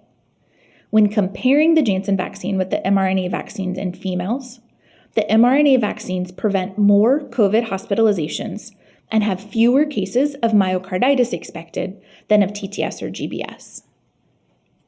Next slide. So next we'll consider the same analysis, but now we're looking exclusively at the benefits and risks among males. The left side of the figure shows COVID-19 associated hospitalizations prevented per 1 million single-dose primary series of the Janssen COVID-19 vaccine in blue, and per million two-dose mRNA primary series COVID vaccines in gray. On the right side of the figure, we see the expected number of cases of TTS and GBS with the Janssen vaccine in blue, an expected number of myocarditis cases associated with the mRNA vaccines in dark gray. When comparing the Janssen vaccine with the mRNA vaccine in males, the mRNA vaccines prevent more COVID hospitalizations than the Janssen vaccine in all age groups. In the 18 to 49-year-olds, we would expect more cases of myocarditis from the mRNA vaccines than TTS or GBS cases from the Janssen vaccine. But in the older age groups, we see GBS become the largest vaccine-associated risk. Next slide. Then it's important to note that there are differences in the severity of these vaccine-associated events. For myocarditis after mRNA COVID-19 vaccines, as was previously reported in an ACIP meeting, at a 3-month follow-up, over half reported no symptoms, and over 90% are fully recovered by cardiologist or healthcare provider, and there have been no confirmed deaths. For TTS after the Janssen COVID vaccines, there's around a 15% mortality rate, and 17% required discharge to a post-acute care rehabilitation facility. For GBS after the Janssen vaccines, there's about a 1% mortality rate, and 10% required mechanical ventilation. Next slide. There's several limitations to the benefit risk analysis to highlight. This analysis considers direct benefits and risks over a 180-day period, comparing vaccine to no vaccine. The model compares single-dose Janssen series with a 2-dose mRNA series. The model assumes a static hospitalization rate and VE over a 6-month period, and the model does not account for booster doses or for prior infection. Next slide. So in summary, this was a direct benefit risk assessment of the Janssen COVID-19 vaccines and TTS, which considered individual benefits of vaccination versus individual risk. Using current VE estimates, the benefit-risk balance of the Janssen COVID-19 vaccine is still favorable for all age and sex groups compared with no vaccine.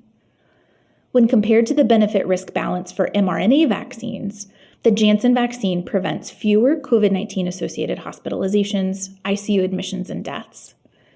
And there are more severe health impacts from TTS and GBS after a Janssen vaccine compared to impacts from myocarditis after the mRNA COVID-19 vaccines. In a setting where mRNA and the Janssen vaccines are both widely available, the benefit-risk balance for mRNA COVID-19 vaccines is likely more favorable across all age and sex groups. Next slide. Now moving to values, acceptability, and feasibility. Next slide. A large-scale nationally representative survey was conducted to assess individual confidence in each of the COVID-19 vaccines available in the U.S. before, during, and after the temporary pause for the Janssen vaccine. The results, as illustrated here, show loss of confidence in the Janssen vaccine, which persisted over time even after the halt was listed. Next slide. Next, we'll look at daily reported doses given by the manufacturer. Providers are administering about 1.9 million doses per day on average, including first, second, and additional doses, which is around a 44% decrease from the peak of around 3.4 million doses reported on April 13th. Next slide. Then if we look at COVID vaccine administration by vaccine type, over 488 million COVID vaccine doses have been administered in the US, and 17.2 million doses have been administered by the Janssen dose. Next slide. Additionally, 56 million people in the US have received a booster dose, and Janssen has around 870,000 booster doses that have been given. Next slide. Then this graph shows people who are fully vaccinated and have received a booster dose. It illustrates the vaccine manufacturer of the COVID primary series received, as well as the manufacturer of the booster dose received. The graph demonstrates that while some vaccine recipients received the same vaccine type for their primary and booster dose, others received one type for their primary series and a different type for their booster dose, heterologous prime boost or the mix and match. The majority of those who received Janssen for their primary series, you can see around 40% received Mrna, 30% received Pfizer, and around 28% received a Janssen booster. Next slide. Then this figure shows administration of the Janssen vaccine in the US since authorization of age, okay, let me start over. This figure shows administration of Janssen vaccines in the US since authorization by age and by sex, including both doses given for a primary series and the booster dose. You can see doses administered pre-pause, then there's the pause in administration, and then doses administered since the pause. Doses administered to males are in blue and to females are in red. The darker shades are the younger ages, and then getting lighter with the older ages. Next slide. We'll zoom in a bit on the doses administered since the pause. Next slide. So now you can see, since early September, the US has been administering around 110 doses of the Janssen primary series per week. Then since authorization in late October, around 100,000 booster doses have been administered per week. Next slide. This slide focuses on doses administered among males. Now booster doses are in orange to distinguish them. Specifically among males, since early September, we're seeing around 65,000 doses administered per week, since authorization, around 50,000 booster doses per week. Next slide. This slide focuses on doses administered among females, and the booster doses are in green. The scale is the same as the previous slide among males to allow for comparisons. You can see around 45,000 primary doses have been administered weekly since early September, which is lower than among the doses administered among males. However, since the booster dose authorization for Janssen, similar numbers of booster doses have been administered each week among males and females. Next slide. The next, similar to what was conducted in April, jurisdictions were surveyed for their use of the Janssen vaccine. They report that overall, the Janssen vaccine is available to nearly all populations, and many specific populations are highlighted here. Next slide. Jurisdictions also highlighted that while being offered widely, the Janssen vaccine is the preferred option in some more transient or transitional settings. Some jurisdictions highlight that it may be the only option at some settings, such as correctional facilities, homeless shelters, or airport clinics. Next slide. When asked about a possible impact if the Janssen vaccine was no longer recommended, they highlight issues with access for those who prefer a single-dose vaccine or an alternative to the mRNA vaccines. They also mention decreased confidence in COVID vaccines and disruptions to logistics flow. Next slide. To highlight equity, next slide. This slide shows the administration of Janssen vaccines by race and ethnicity. While not specifically shown here, the patterns are very similar for the mRNA vaccines.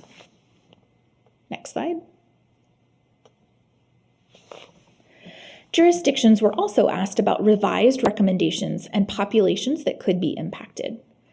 Based on how doses are currently being used, changes in recommendations may impact populations listed here, such as those experiencing homelessness, incarcerated individuals, and homebound populations. Next slide. So in summary, next slide.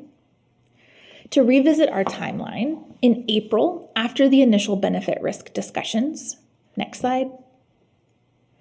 As a reminder of the context in April, we were in a setting of limited supply of both mRNA and the Janssen vaccine. It was estimated that if use of the Janssen vaccine was not resumed, it could take nearly 3 months for all vaccine intending adults to complete a COVID vaccine series based on supply at that time. And at that time, and with that context, ACIP reaffirmed its recommendations for use of the Janssen vaccine in all persons 18 and over under FDA's EUA that included a warning that rare clotting events might occur after vaccination, primarily among women 18 to 49 years. The MMWR that was published shortly thereafter stated, education around the risk of TTS, as well as the availability of alternative COVID vaccines, is required to guide vaccine decision-making. Next slide. Then in July, GBS after the Janssen vaccine was identified, and the benefit-risk balance was reassessed. ACIP determined that overall, the benefits of COVID-19 vaccination in preventing COVID morbidity and mortality outweighs the risk of these rare serious adverse events, but acknowledged that the balance of these benefits and risks varied by age and by sex.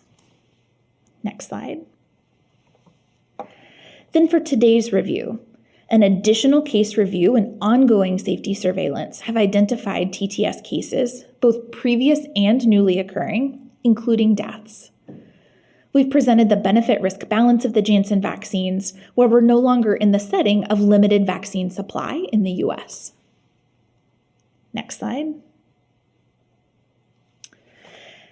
This data was presented to the work group this past week, and the work group discussed several proposed policy updates for use of the Janssen vaccine. The options discussed by the work group were first, to reaffirm recommendations for all ages and sex in the setting of FDA's warning on the EUA and guidance in CDC's clinical consideration. Next, to recommend vaccination only for older adults, to consider a cutoff of 50 or 65 years of age and over.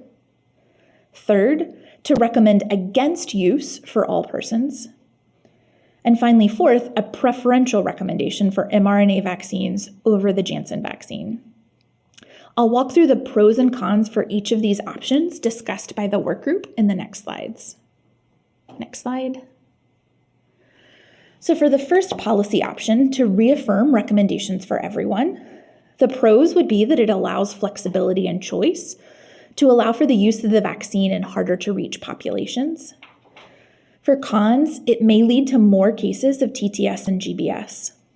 The burden is on the individual to make decisions for the type of vaccine received and for health departments or providers to convey that risk. At-risk populations for COVID may have limited opportunities for discussions of this risk associated with the vaccine. And at-risk populations for COVID may also be at barriers to rapid TTS identification and treatment. Next slide. For the second policy option, to recommend the Janssen vaccine only for older adults, for pros, it would remove the vaccine from the most at-risk population and hopefully reduce TTS cases.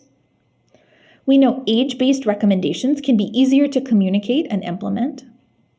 For cons, the VE is lower for the Janssen vaccine compared to the mRNA vaccines.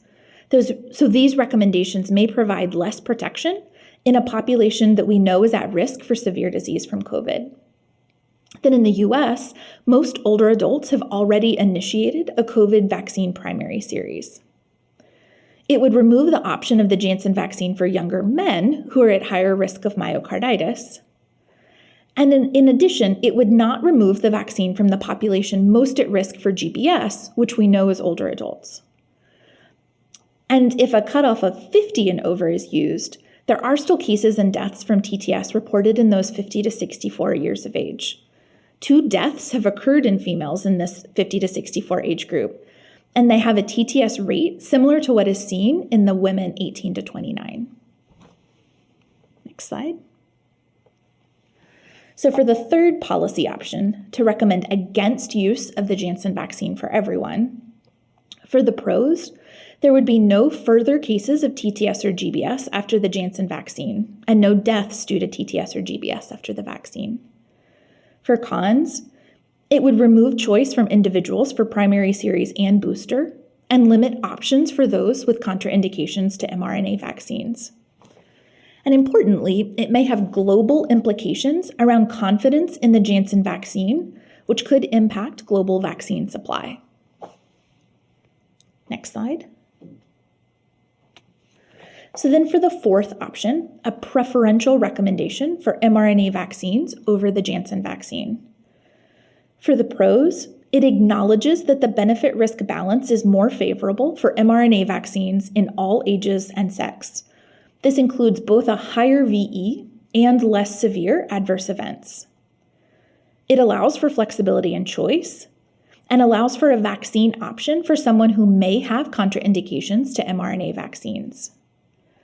For cons, it again places the burden on the individual to make the decision for the type of vaccine received, and at-risk populations may have limited opportunity for discussion of that risk, although a preferential recommendation does provide more guidance than would currently exist. And there may be confusion around how to implement a preferential recommendation. Next slide. So the work group reviewed the data, the policy options, and the pros and cons, and had several conclusions. First, in the setting where there are no alternative COVID-19 vaccines, the benefits of the Janssen vaccine outweigh the risk. This is important in global situations where there may not be other COVID vaccines available. Then, due to both higher vaccine effectiveness of the mRNA vaccines and the severity of safety issues seen with the Janssen vaccines, in the setting of widely available mRNA vaccines in the US, the benefit-risk balance of the mRNA vaccines is more favorable than for the Janssen vaccine. Next slide. Based on reviewing the totality of the data, the work group supported a preferential recommendation for mRNA vaccines. This is similar to many other countries who have both access to mRNA and advector vaccines widely available. The work group felt we'll continue to review available data on both vaccine effectiveness and safety, and updates to the recommendations can be made as needed. Education around the risks associated with advector vaccines will be critical for those who may choose to receive a Janssen vaccine. And importantly, ensuring access to mRNA vaccines in all individuals is critical. We learned through the jurisdictional survey that there may be some populations and settings where Janssen is being used as the main vaccine offered.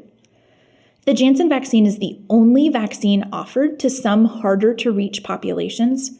This could result in an inequitable distribution of risk for TTS and GBS, with some populations bearing a greater risk of these adverse events. Next slide. Then if it's helpful, as we haven't discussed a preferential recommendation for COVID vaccines previously, we drafted what language and guidance could look like. We're happy to take feedback from ACIP and update this language, but guidance could look like the following. mRNA COVID vaccines are preferred over the Janssen vaccine for the prevention of COVID-19 for those 18 years of age and over. Janssen vaccines may be offered when other COVID vaccines are contraindicated or inaccessible. And this would include vaccines administered as part of the primary series and booster doses. Next slide. Then if that's what's decided upon by ACIP, we could also provide additional guidance, again emphasizing that education about the risk of adverse events, including TTS or GBS after the Janssen vaccine, is required to guide vaccine decision-making. Then to provide a little bit more guidance around populations where the Janssen vaccine may be offered, First, for persons with a contraindication to mRNA COVID vaccines, such as a severe allergic reaction after a previous dose or a component of the mRNA vaccine. Persons who would otherwise remain unvaccinated for COVID due to limited access of mRNA vaccines, and persons who would still prefer the Janssen vaccine despite safety concerns identified. We would want to highlight that vaccine providers could start a 2-dose mRNA vaccine series, even if there's uncertainty around how the patient would receive their second dose. That 2-dose mRNA vaccines can be used in any setting or population. Next slide. So in just a minute, we'll turn it over to ACIP to discuss with the question saying, given the review of benefits and risks, what recommendation does ACIP feel is appropriate for the use of the Janssen vaccine? Next slide. I want to thank our phenomenal team, Megan Wallace, who led the benefit risk assessment, the rest of our team across CDC who've provided data, so a huge thank you to them. Then briefly, we will turn it over to the Janssen team because they have a statement to make, and then we'll come back to the question and turn it to ACIP. So I think we can allow Janssen to make their presentation now. Okay, thank you, Dr. Oliver. And am I going to be able to share just a few slides that we have prepared?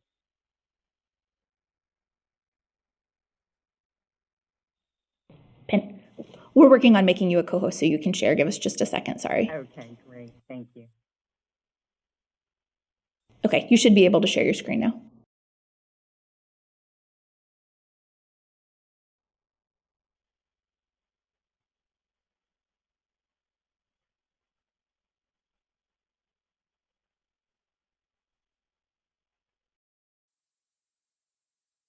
Can you see those okay, and can you hear me okay?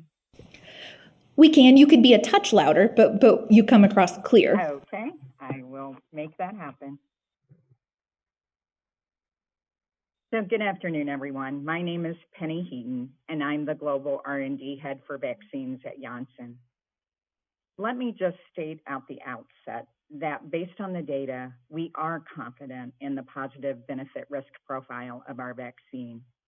It is saving lives here in the US today and on every continent around the globe. Our vaccine is different. It's long-lasting. It offers high levels of protection, and it provides breadth of protection. Our vaccine has flexible dosing. It's easy to store and transport. In many low and middle income countries, our vaccine is the most important and sometimes the only option. Even in the US, given its durable protection, it may be the preferred choice for people who can't or won't return for multiple vaccinations. The safety and well-being of those who use the Johnson & Johnson vaccine continues to be our #1 priority. We strongly support education and awareness of rare events such as thrombosis with Thrombocytopenia Syndrome, or TTS. And we also have several studies underway to help us identify factors that may be associated with the development of TTS and the mechanism by which it occurs. Although rare, we recognize that the incidence of TTS associated with the Johnson & Johnson vaccine is highest in women aged 30 to 49 years, and that it can be fatal if it's not treated. And while TTS continues to be a rare event, unfortunately, cases of COVID-19 are not. In fact, they are surging in the US and around the world. As you all are well aware, the pandemic continues to cause high rates of mortality and morbidity. And critically ill patients are at high risk of both venous and thromboembolic complications from COVID-19.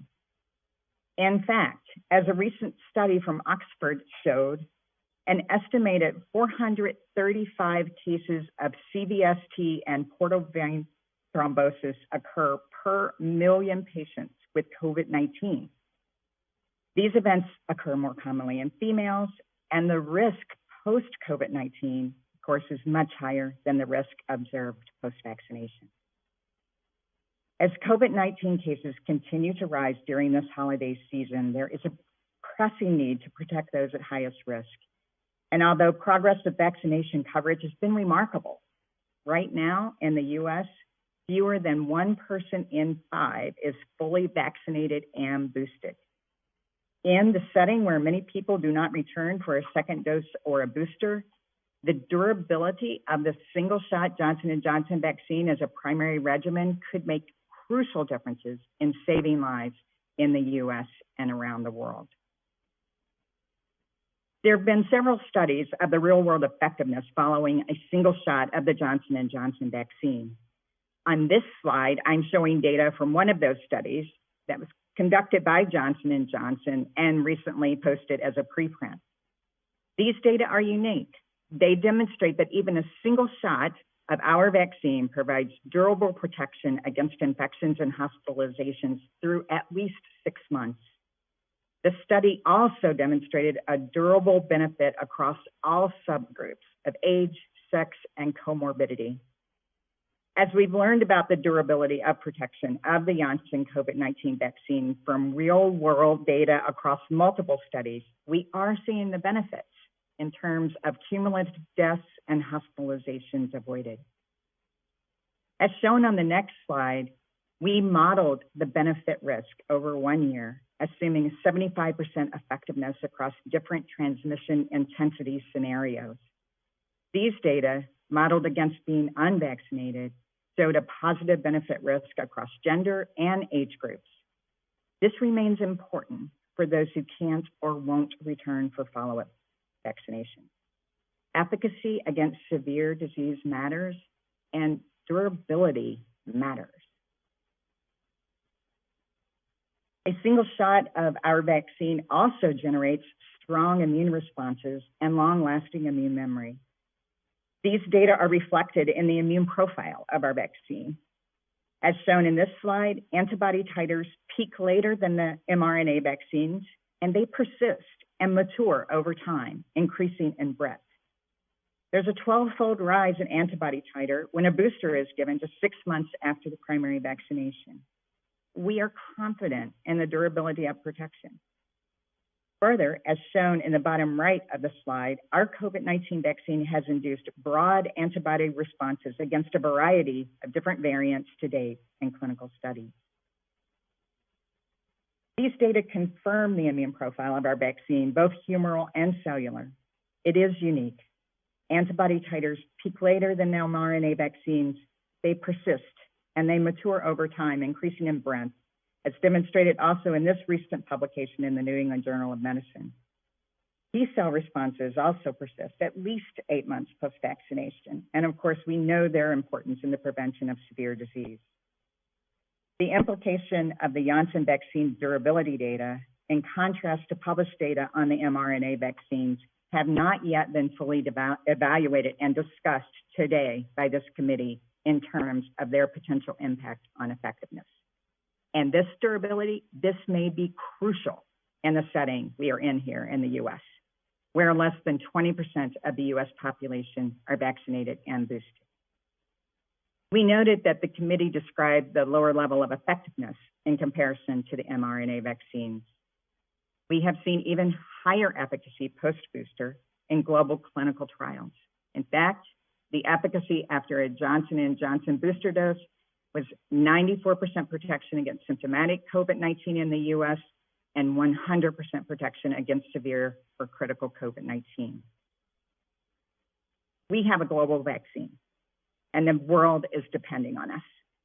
We are one of the largest suppliers of COVID-19 vaccines to the African Union and COVAX, which enables equitable distribution of COVID-19 vaccines to the 190 participating countries, including 92 low and middle income countries.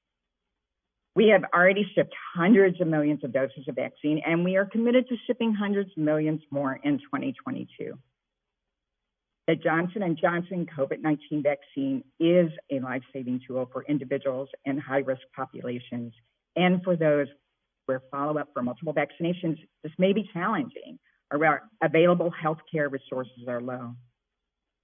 This week in the US, we crossed yet another grim milestone in the history of this pandemic. More than 800,000 people in the US have lost their lives to COVID-19. I have lost loved ones during this pandemic, and I'm sure many of you here today have too.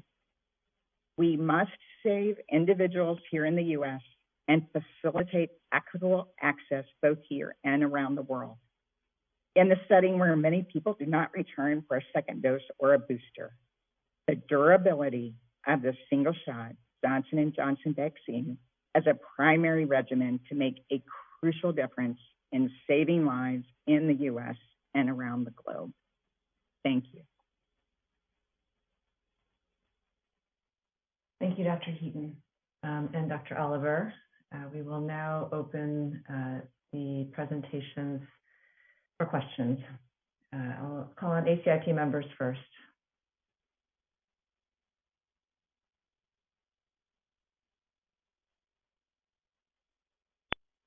Dr. Long. Thank you very much, Dr. Heaton, and we understand the nuances of what you have presented. Is Janssen exploring giving the second dose sooner on the heels of the first dose to have a shorter period of time for the decreased effectiveness? Yes, we are. In fact, as the FDA approved and is in our fact sheet, there's flexibility in giving that second dose. It may be given at least 2 months after the first dose, the single dose, up to 6 months after the single dose, or even longer. So we do have alignment with FDA for that flexibility in dosing. And of course, that's based on our clinical trial data. May I ask a follow-up question? How much safety data do you have on second doses, for instance, at 2 months? Well, we have a large safety database in our clinical trials. You know, we studied, we have over 9,000 individuals who received a booster dose in our randomized placebo-controlled trial. And I'd like to turn it over to Makaya Duogi to provide more detail in answering that question. Makaya? Apologies, I had an interruption in the connection. Could you please repeat the question? So sorry. For me, the question is specific safety data on the second dose of the Janssen vaccine at 2 months following the primary dose. In terms of TTS, we have no cases of TTS. Can you tell me the numbers for that specific group? I don't think that's 9,000. Is it? Oh, it is. Yes, it is. Between the second phase 2 that we have, that is a little over 8,000. We have other participants from other clinical studies who have received the second dose at that interval, and that's included in the number. So the 9,000 is those who have received the second dose at 2 months? Yes. Thank you. Thank you. Dr. Lair? Thank you, Dr. Heaton. I have a question and then a comment. You mentioned a study that referenced how many people were getting the TTS or CVST from COVID, and I missed the reference. Could you repeat that? Yes, that was published by Oxford, and I am happy to provide that that exact paper for you. I think it was published a week or 2 weeks ago, where they looked at thromboembolic events with COVID, and they specifically focused on these rare, unusual events, CVST and portal vein thrombosis. And I'm happy to provide that exact reference for you. Thank you. Mm-hmm. My comment is you're emphasizing the benefits of Janssen vaccine being a single dose vaccine, but in my perspective, Janssen's actually at the very least a 2-dose vaccine, because there is a strong recommendation to get a booster dose 2 months later.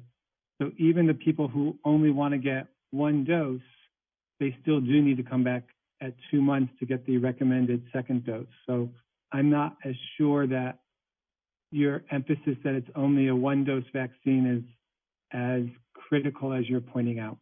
Yeah, I appreciate that comment. And one thing I would like to add to that, I think, of course, we've already talked about it, and Dr. Oliver talked about the fact that for people who may not come back for boosters, that single dose regimen can be important. But one other thing I think that's perhaps even more important than that is the profile of the vaccine.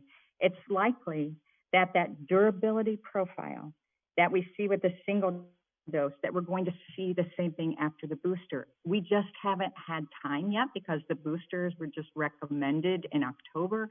We haven't had time to follow those individuals over that 6 to 8 months like we have with the single dose. If we see the same level of durability with that second dose, we're looking at 94% protection against, any symptomatic COVID, 100% protection against severe disease. So I think that's the potential there, and it's just a matter of time. It takes time to get that data because we have to continue to follow these patients. So that's really my message coming through. I agree. I would want individuals to get 2 doses too. Of course, that's what we have, how we did our clinical trials to evaluate the single dose and then the booster dose. But indeed, I think it's also about the profile of durability that's so important here as we think about this decision today. Thank you. Ms. Bata? Thank you. Just some thoughts as I've heard this information and begin to consider what our potential change of the recommendation should be, and trying to understand or reconcile our role as an ACIP member and its commitment to the American public.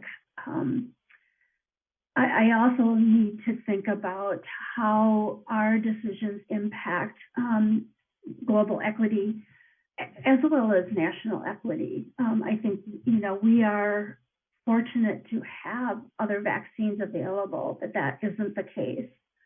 And so one of the things I need to understand in all of this is what impact would a change in the recommendation for Janssen vaccine have in distribution globally?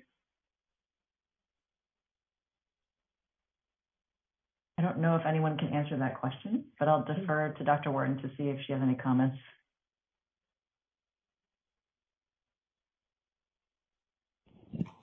Dr. Lee, I don't know that that's a question that I can answer either. So. Okay, thank you.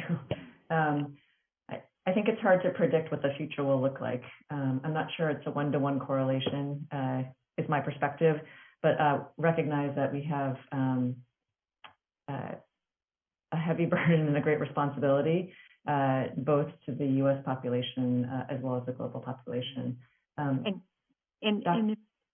Dr. Lee, if I could just talk about our commitment will be, we of course are working with the World Health Organization and other authorities around the world. We have been talking with them over the last couple of days, making sure that they were all really very well aware of the data.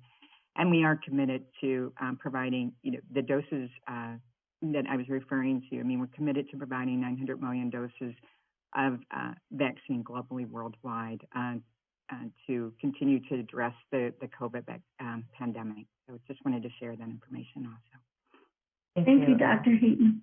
Mm-hmm. Thank you. I'll move on to Dr. Long and then Dr. Sanchez. Dr. Lee, I don't think we discussed Dr. Oliver's presentation. Thank you. That'd be great. If there are other questions for Dr. Heaton, maybe we should pursue that till it's concluded, but I would like to have the committee discuss. Yeah, okay. So the question, thank you so much for sharing all of the possibilities and also for sharing the work group's ideas on this. It's very hopeful because you live with this much longer than we have. One question I have, why did it strike me that the way the Canadians said it was a little different than if we just exerted a preference? In the discussion of who may receive, you have all the points. But I think that there would be another option to say that the Janssen vaccine could be limited to use in the following situations, rather than the mRNA vaccines are preferred, because a preference by historically has been a little bit more nuanced and not quite as concrete as I think this one should be. Do you have any sense about that? And did you discuss the difference between preferential use of the others and limitation of the use of this for general use of this vaccine? Yeah, I'm going to call on Dr. Daly first, and then Dr. Oliver, if you have any follow-up comments, that would be wonderful. Yeah, thanks so much, Dr. Lee. I had two points to make, but they're not going to specifically address Dr. Long's comments, so I think we need to come back to that. But I had one point to make following Dr. Heaton's presentation. Was Dr. Heaton mentioned that the cases of TTS were fatal if not treated, and I just wanted to highlight that my interpretation of the data presented from Dr. C is that in some cases those cases of TTS were fatal, sort of even if recognized and treated appropriately. So I just want to sort of inject that note of caution. And then I was going to bring up a different point in Dr. Oliver's slides, but I think I would prefer to turn it over to Dr. Oliver, let her address Dr. Long's comment, and then come back to something else I had in Dr. Oliver's presentation. Is that okay, Dr. Lee? Yep, of course. Go ahead, Dr. Oliver. Thanks. I think I can just highlight, we shared the NACI language from Canada just as an example of language that a country that's somewhat similar to the U.S., what language they've used. We're happy to adapt and adjust, language that we provide. I think there's the vote language that may be that preferential recommendation. Then there's the guidance that we can include in clinical considerations. And so we're happy to adjust anything that we say based on the discussion from ACIP today. May I ask a follow-up question? But you don't recognize or believe there's a difference between limiting under general circumstances and just exerting preference for another, and how this is interpreted by vaccine givers and the public? Dr. Long, this is Amanda. I think we totally acknowledge that there's a difference in the way that you're describing this. I think if we were to vote based on the way that we've set up the options, you would have to, it would be a vote against use for J&J vaccine, except for in these circumstances. And I think that's the way I think that's the nuance you're trying to say, as opposed to not limiting the circumstances, but preferring an mRNA vaccine in most situations. So I think if you want to incorporate that limiting language in the vote, it would be to vote to not use it in all of the other situations. And can you tell us if the work group discussed this and what their opinion on that kind of an approach would be compared with this one? I mean, I think we would be ultimately talking about recommending the vaccine for the very same people, if it was preferential or if it was a vote against in all circumstances and use limited to.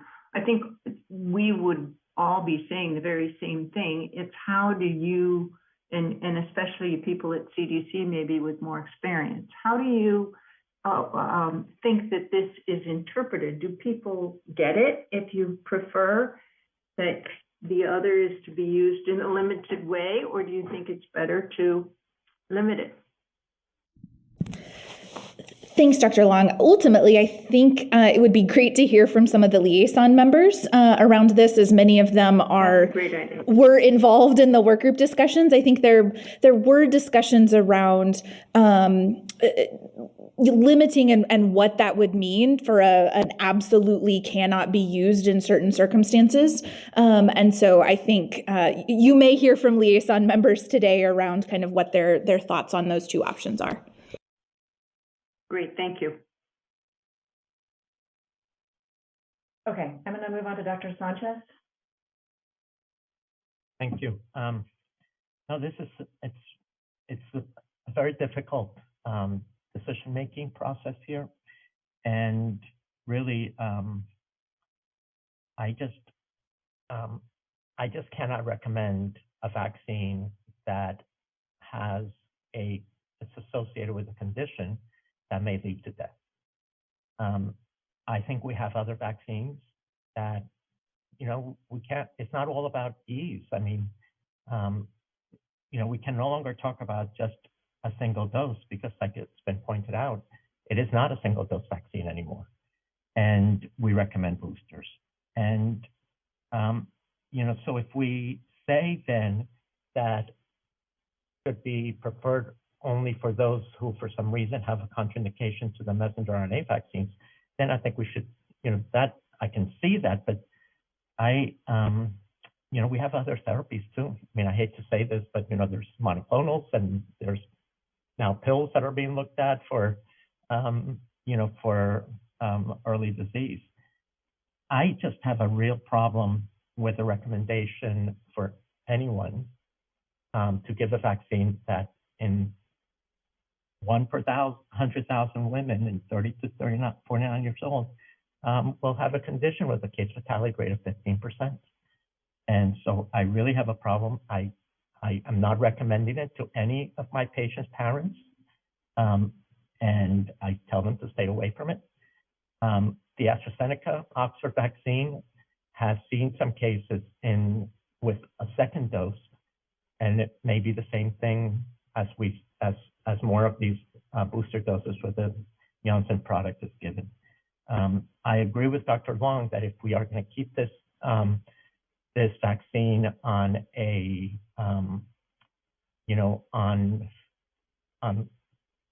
if we're going to keep it available, I really think that we should say should be limited to such and such people, and with the knowledge beforehand that this is a possibility. I just have a lot of problems with this vaccine right now. Thank you. Thank you, Dr. Sanchez. Dr. Daly? Yeah, thanks so much. I mean, in response to Dr. Sanchez's comment, I completely understand your concerns. I think one thing I would highlight is just that we're better able to quantify the risk, and this adverse event is very serious, but it also continues to be very rare. And so I think there is still going to be a need for highly effective COVID vaccines globally across multiple platforms.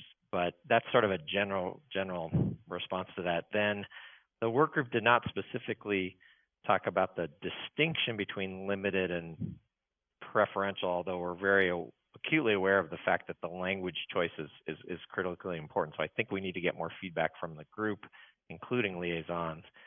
Dr. Aller, I have a favor to ask. Could you go to slide 41 or so? I want to go back to the jurisdictional. Perfect. This is the one. So first of all, I think it's really important that we were able to get feedback from jurisdictions on such rapid turnaround time. That's remarkable, and I really appreciate that. I wonder, was there any sense about if there was some sort of limited use or preferential recommendation, what would be the means by which local and state public health could potentially get mRNA vaccines to a difficult to reach population, including multiple doses? So what was the strategy around solving this if there's more limited use of Janssen vaccine? Thanks. Ultimately, but because it was done in a short turnaround, I think continued engagement with the jurisdictions would be helpful to learn a little bit more. I think there are, some advantages now that we have that we didn't necessarily have a year ago with improved kind of refrigeration, shipping and handling, storage issues with the mRNA vaccines. The other thing that we've learned over time in engaging with groups at CDC that directly engage with these kind of at-risk risk populations is why we had that language around, you can start a series, an mRNA vaccine series, even if you aren't, guaranteed the exact date that they're going to get that second dose. We have kind of years of experience with, if you have somebody in your clinic or you have access, to them for whatever reason, you can start the series and then do everything you can with, second dose reminders or additional, outreach to get that second dose. But I think it's a mixture of improved kind of storage and handling, refrigerator to get the vaccines out, as well as knowing it's okay to initiate the series, even if you can't be guaranteed that exactly 21 or 28 days later they're going to get that second dose. Do everything you can. We still recommend it as a mRNA vaccines as a 2-dose series, but kind of the okay to go ahead and start and use it in all situations, even without that kind of guarantee of the return for the second dose. Great, thanks so much for that. That was exactly my question. Thank you. Dr. Brooks? Yes, first of all, I think these are very excellent discussions, and these are also very difficult decisions. One of the slides showed that were we to make a preferential, even limited decision, well, not limited, but preferential, it may end up that the vaccine is being disproportionately used on people who are underrepresented minorities, homeless, etc. So I think that is a concern of mine. I think that limited to would be restrictive when it's not necessarily needed. I think in the preferred language, we could be more specific and show where the mRNA vaccines are preferred versus the Janssen vaccine. And also, lastly, will say that it was discussed earlier, we couldn't answer what our decision, the effect our decision would have. But if we have a strong recommendation against J&J, or in other words, many areas where we say it is not the preferred vaccine, I think that may have worldwide implications that the United States, more so than Canada or the other countries that we noted, are recommending not using this vaccine, which is the only one we have available. So I believe that we should really keep in mind that our decision does or likely will have a global impact. Thank you, Dr. Brooks. Dr. Lair.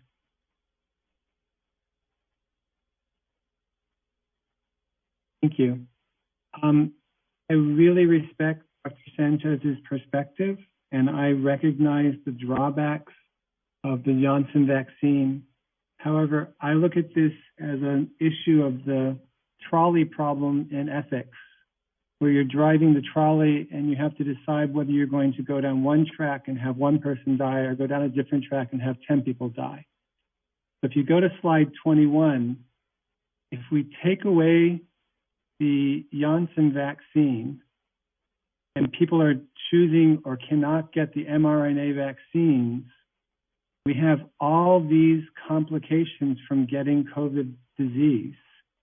And so even though there are significant risks to the vaccine, if it's the only one that is an option, I want it to be available. So I am not comfortable saying it should not be an option to get. And I am very comfortable saying it should be a preferential recommendation, while I am very flexible as to the wording. And Dr. Long has done a good job of bringing up some nuances of the wording. Thank you. Thank you, Dr. Lair, and thank you for clarifying your thinking on this. Dr. Bell.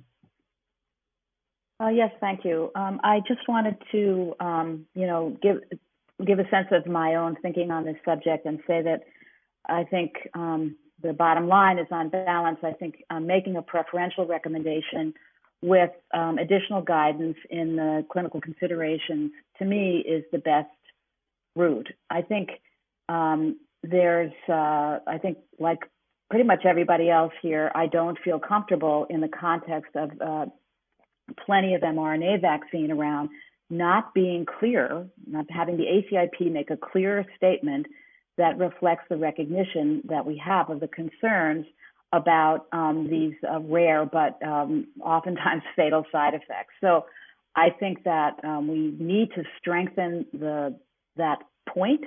And to me, the best way to do that is to make a preferential recommendation. I also think that the issue of informed consent is complex, and I am concerned that many people maybe don't have all the information that they would need to give informed consent, and I think that's another reason to make a preferential recommendation. Having said that, I think that there legitimately are some people who may opt for the Janssen vaccine even after being appropriately informed, and I don't think that it's right for us to make that option unavailable to them if in fact that's what they choose to do. So that's another reason in my mind why not to completely remove that as an option. To Dr. Sanchez's point, which I certainly respect and understand, I think his response is precisely the kind of response that we would hope providers would make when a patient asks them, what do you think about this? And then, he gives his opinion. And that, I think, as I say, is precisely how this should work. And I think perhaps with the ACIP being clearer about making a preferential recommendation in favor of mRNA vaccines, that supports the kind of guidance to individual patients that Dr. Sanchez is providing. So on balance, I think that the preferential recommendation allows us to be very clear that, we are very concerned about this rare side effect. And, to the point about what would I recommend to my family members, I would not recommend a Janssen vaccine to my family members. On the other hand, I think we do have to recognize that different people make different choices. And if they are appropriately informed, I don't think we should remove that option from them.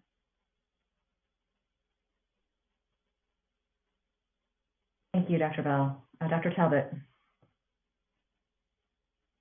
I want to piggyback on a little bit of what Dr. Bell said and what some of the presentation mentioned earlier. I think if we do a preferential recommendation, the language is going to have to be extremely clear and extremely strongly worded.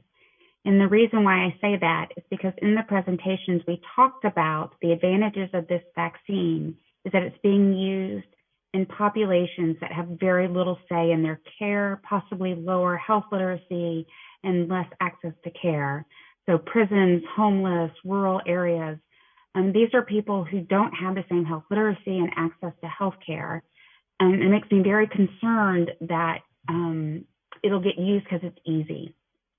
And I'm concerned it'll be, oh, there's a side effect, but don't worry about it. So I think whatever wording that we do choose, it needs to be incredibly clear and very strongly worded so that we can protect those that don't have access to as much medical information. Thank you. Thank you. I'm going to jump in really quickly and then call on our liaisons. I wanted to also state that first point being that this question about clinical guidance, I mean, clearly if people have a contraindication to an mRNA vaccine and wish to have protection, it seems to me reasonable to have access to a vaccine that would be able to provide that protection, and in this case, Janssen. So I do think that the clinical guidance should be clear, as was stated. And it's interesting because I think it's the choices on the backbone are you could do a full recommendation and provide clear clinical guidance in the clinical considerations. You could do a preferential recommendation and again, provide clear clinical guidance about when it's appropriate to use, or you could not recommend it and again, provide that clinical guidance. And I lean towards the preferential recommendation approach for a couple of reasons. One is to ensure that there is access to this vaccine, while also making sure that we are clear about when it seems appropriate to use. But I do believe that preferential is preferred over both full anyone without a preferential or against any vaccine. I also just wanted to make a comment that I feel our role is to not only think about benefit-risk balance, but also, as much as we can through our recommendations, implement risk mitigation as much as possible. And I think it's far harder for us to, or I recognize it's far harder for us to implement as a country risk mitigation by relying on individuals to have equitable access to the full information on benefits and risks, and particularly in their preferred language and an appropriate health literacy, than it is to implement risk mitigation via a preferential recommendation. So, I am in favor of a preferential recommendation for that reason, and I fully agree that one population should not bear a disproportionate burden of those risks because that is the only choice that they have, for example, in the US. So I'm going to call on Dr. Goldman next. Great. Thank you so much. First, I want to thank Dr. Oliver and the team for all their hard work, and I really appreciate the committee acting so quickly on the new information. Just wanted to give a little perspective as a practicing physician. From our standpoint, patients are coming in asking for which vaccine they should use. There really isn't this time for the long, drawn-out discussion and 2-3 hour review of data to explain to them what the risks and benefits are as detailed as the CDC is. The patients want a very clear, concise answer. What vaccine should I get? And we depend on the physician to say, we think you should get this. So a preferential, clear, and concise recommendation from the CDC is really key. I think that the evidence is really showing that this is not a 1-dose vaccine, but should probably be a 2-dose, as some of the others are 2 and/or 3 doses. So it's really important, though, that we not completely eliminate this vaccine, because it is useful in certain populations and in some groups, as has previously been noted.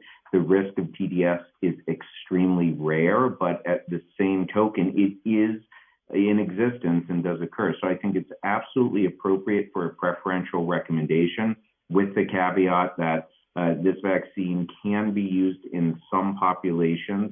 I would not necessarily be in favor of age-based or age-restricted or gender-restricted, but some of the previous stated language of that this vaccine can be used only if the mRNA is contraindicated. I do think that would be very helpful for the practicing physician to be able to turn to the CDC and tell their patients, we recommend the messenger RNA vaccines first and foremost, unless absolutely unavailable or unable to be given, then you could use the Janssen vaccine. But regardless, it needs to be straightforward, it needs to be clear, simple, and concise so we can get more people vaccinated. And thank you for your hard work. Thank you, Dr. Goldman. And Dr. Zahn, thank you for raising your hand, because I certainly think we want to make sure that we hear the public health perspective on the front line. Yeah, thank you, Dr. Lee. A couple of comments, and again, thank you, Dr. Oliver and Dr. Heaton for those great presentations. A couple of things. One is just looking at the possible language for preferential recommendation. I think the one potential language is the vaccine, Janssen vaccine may be offered when other COVID-19 vaccines are contraindicated or inaccessible. And I think that's on slide 57, but then on slide 56 of Dr. Oliver's presentation, it says, ensuring access to mRNA COVID-19 vaccines in all individuals is critical.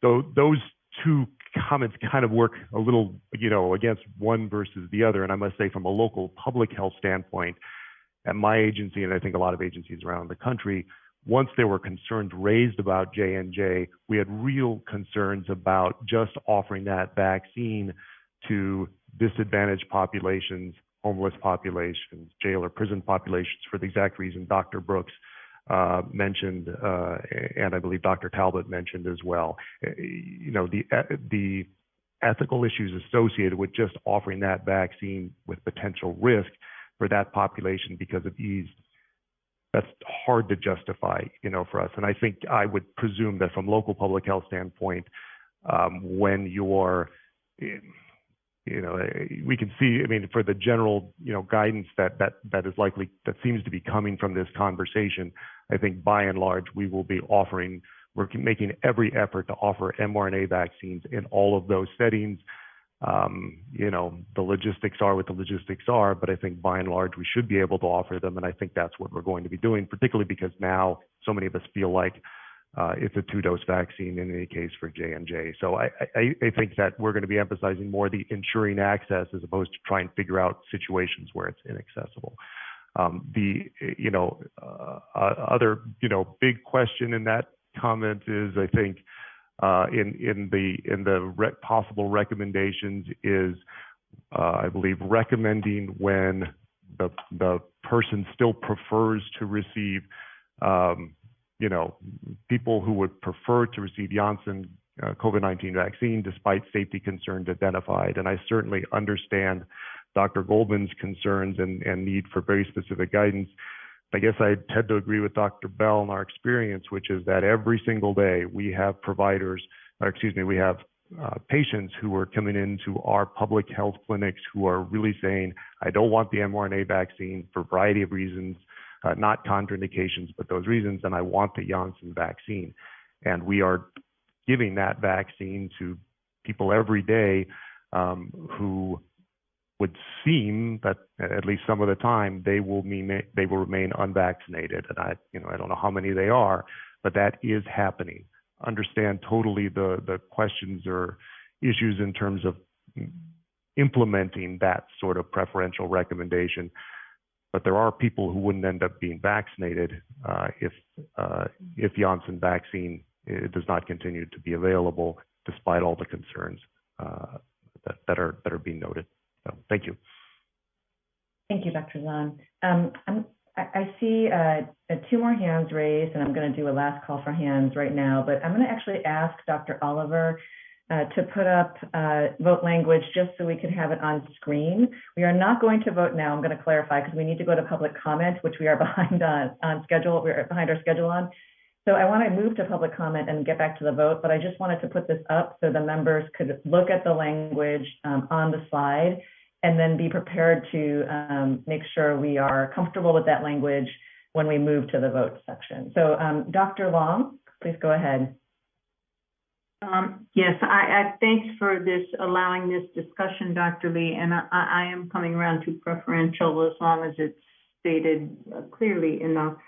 The question really is, the word is still on the street that the Janssen vaccine is a single-dose vaccine.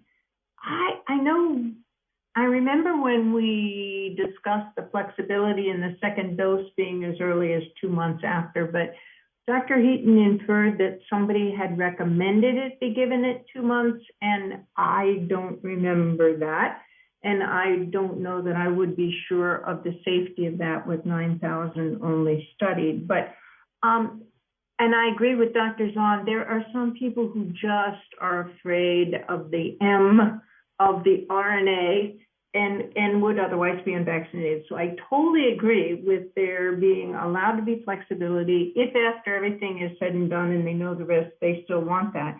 But I think we have to take out from somewhere that the Janssen vaccine is a single-dose vaccine. And have we said that those who get Janssen, we prefer they get their second dose at 2 months? I don't remember that. Dr. Oliver, did you want to respond? Yeah, I'm happy to see that, just to clarify that the vote taken, the date, late October, when we looked at the Janssen and mRNA vaccines, the mRNA vaccine, so both Pfizer and Moderna, are recommended and authorized by FDA at 6 months after completion of the primary series.